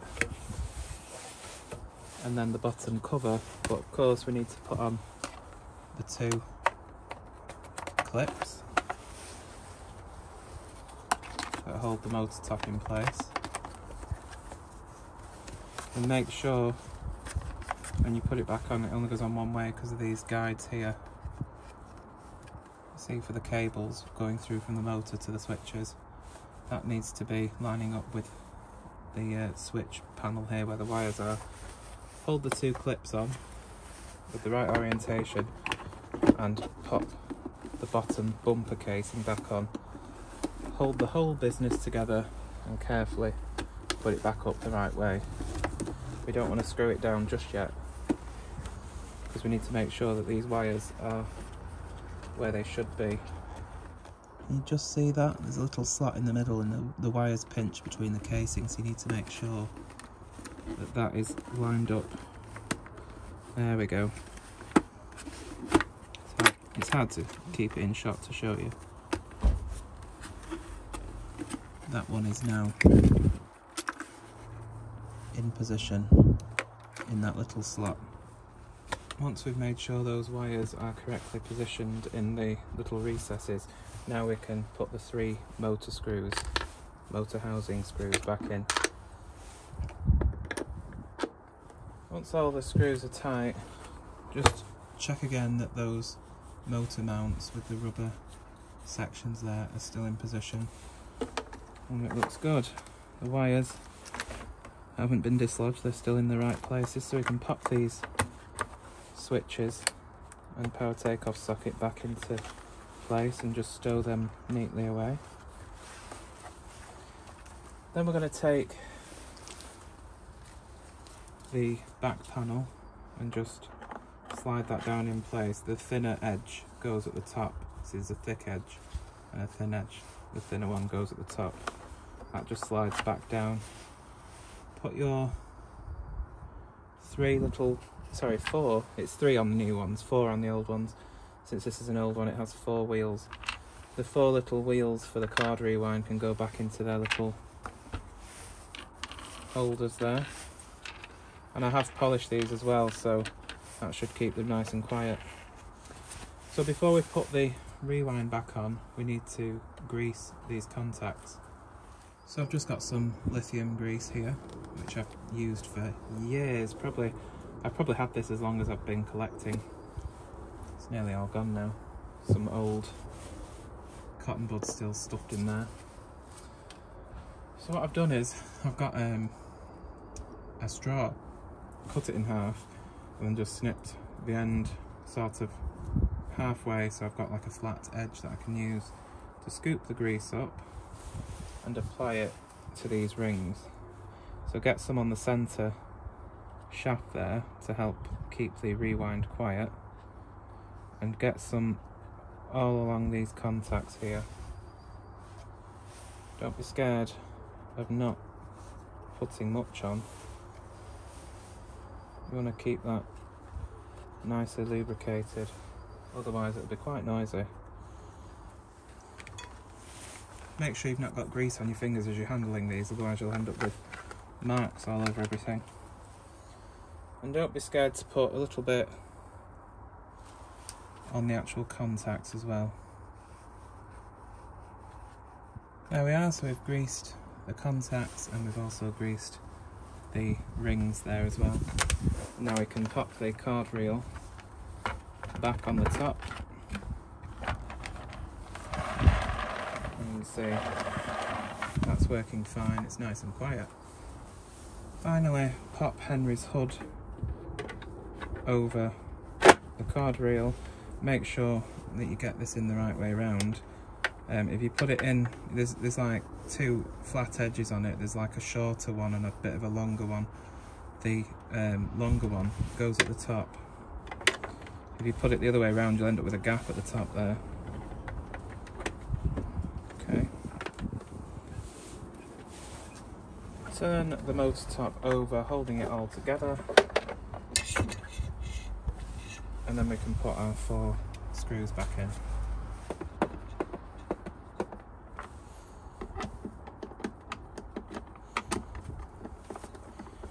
A tip with these older Henrys is screw the screws in to almost fully tightened,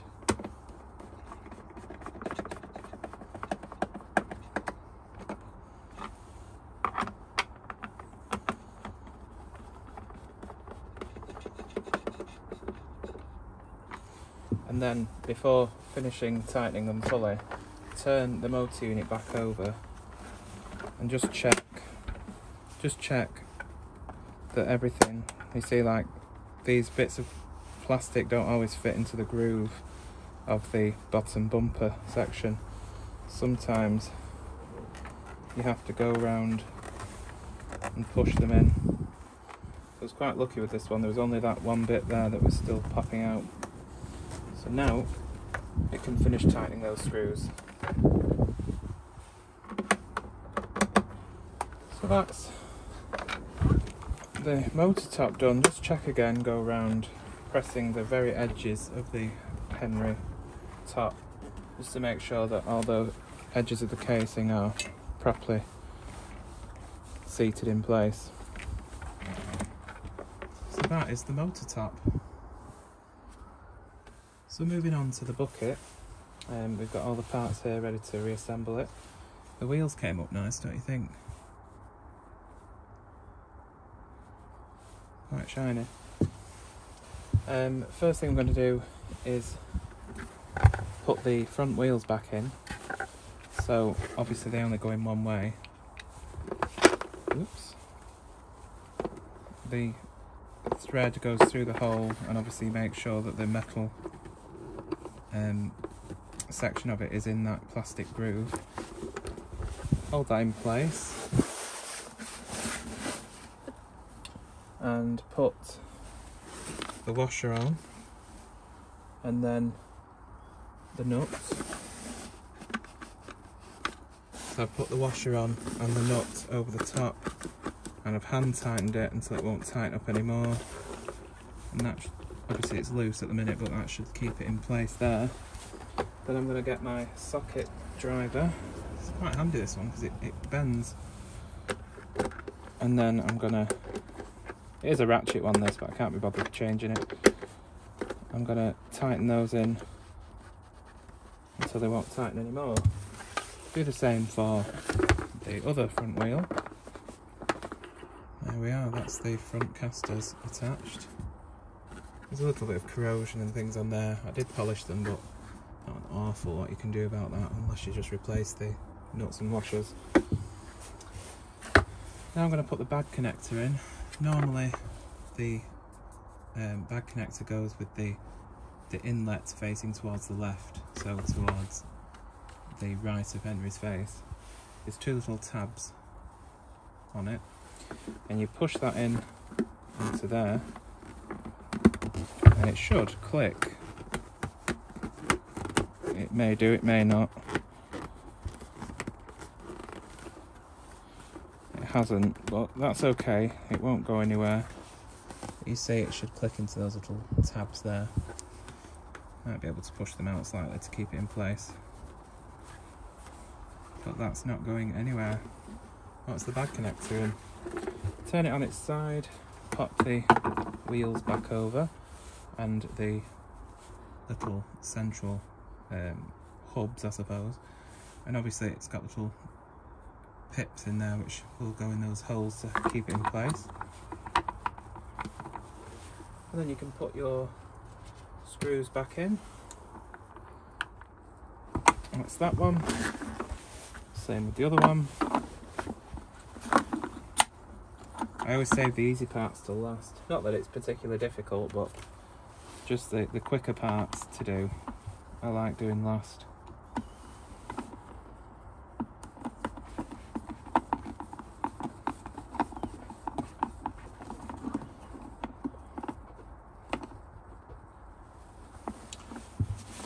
So there's both the wheels on. Pretty smooth. Now it's time to get a bag in. So here's our freshly washed Permatex filter, they used to call that. And we're going to put the rubber gasket back on. As I said earlier in the video, make sure the ridged side faces uppermost. It takes a minute just to get this back on. Just sort of hooks on underneath. Once you've got it going, it's quite easy. And you get to this point, stretch it, because if you carry on going round you'll just peel it off again. Stretch it Put it on at the top there, hold it in place and stretch it over on this side as well.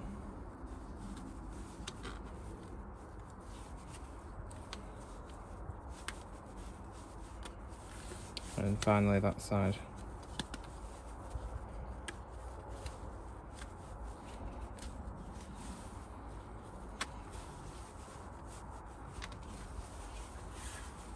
Just make sure it's on properly all the way around. It's not on right there. Just turn it over and make sure it's on properly all the way around. The rubber should be on the back as well. That seems okay. Pop the filter grid or cage, whatever you want to call it, back underneath the elastic. The dome side faces up, that doesn't face up, that the flat side. Pop that back in.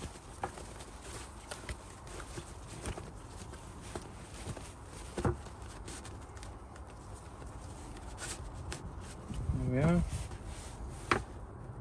Nice clean filter. Now I have got some original pneumatic bags from the time period this Henry was in the shops, but I'm going to go with the HEPA flows because they will preserve this Henry, keep its motor nice and clean, and it will also filter much better. So going to go with the HEPA flow.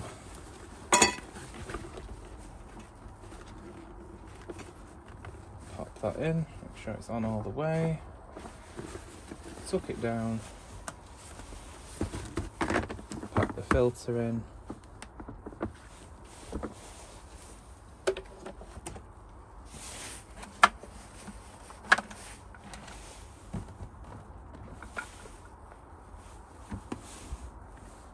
and finally put Henry's top back on. And that is Henry service. Look at him, isn't he great?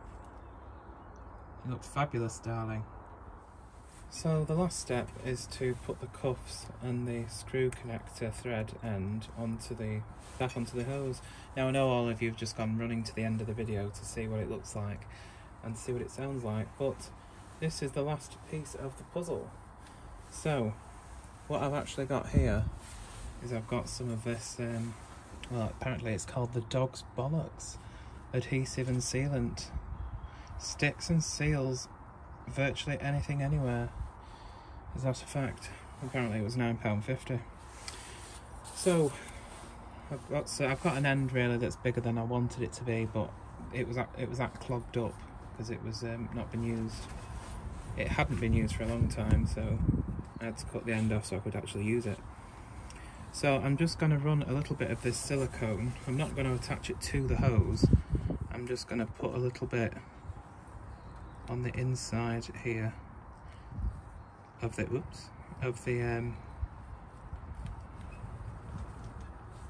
thread end. Okay, not really ideal having an end this big, but ooh-ah. Right, so just spread it around a little bit, and I'm going to screw. Well, before I do that, I need to put because I'm doing the cuff end first, I need to put the little quick release connector back on. I've cleaned some of the glue up on the end now, so it should go on pretty easy. Screw that back in so it's nice and tight. It will squeeze out the end, so I've got some tissue to help clean that up. Make sure it's nice and tight, as tight as it will go. And then I'm going to get the tissue I've got here and just clean off that excess. It won't actually come unscrewed once you've screwed these back in. It just helps seal it so you don't get any hissing noises when you're using it. Now it's just a case of putting the hose cuff back on the end of there and putting that quick release doobry back into place. Sometimes it can be a bit stiff, This one seems to be a little bit.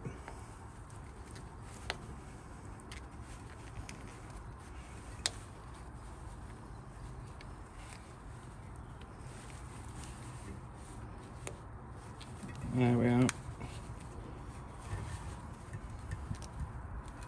that's the hose cuff end done. Same again on this side. I'm just going to apply some of the silicone sealant. Now to screw the thread end of the hose, you have to actually hold the centre section here, otherwise if you just keep turning this, it'll just keep spinning round. So you hold that in place and thread it on anti-clockwise, which can be a bit tricky, especially since we've got silicone on there. There we go, threads are matched up. You see how it's pushing it out again. That's okay, it's coating the inside as we're threading it on. Just clean up in there. And there we go. That is both ends of the hose resealed and reattached. And ready to go back on. So I'll let this obviously fully cure for at least a day or two before using it.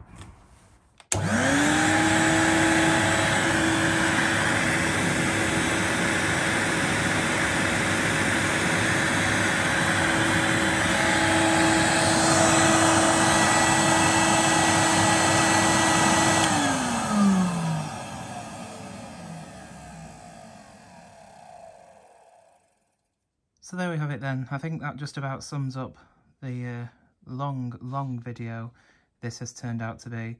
There will be a separate video of me demonstrating the machine and probably demonstrating it with the optional turbo-electric head that I happen to have for this particular cleaner that will fit this machine.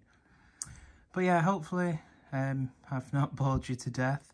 Most of you probably won't have watched the whole thing, but if you have, big thumbs up to you. Thank you so much. I really enjoyed making it, hopefully as much as you enjoyed watching. But yeah, until the next time, thanks for watching and I'll see you soon.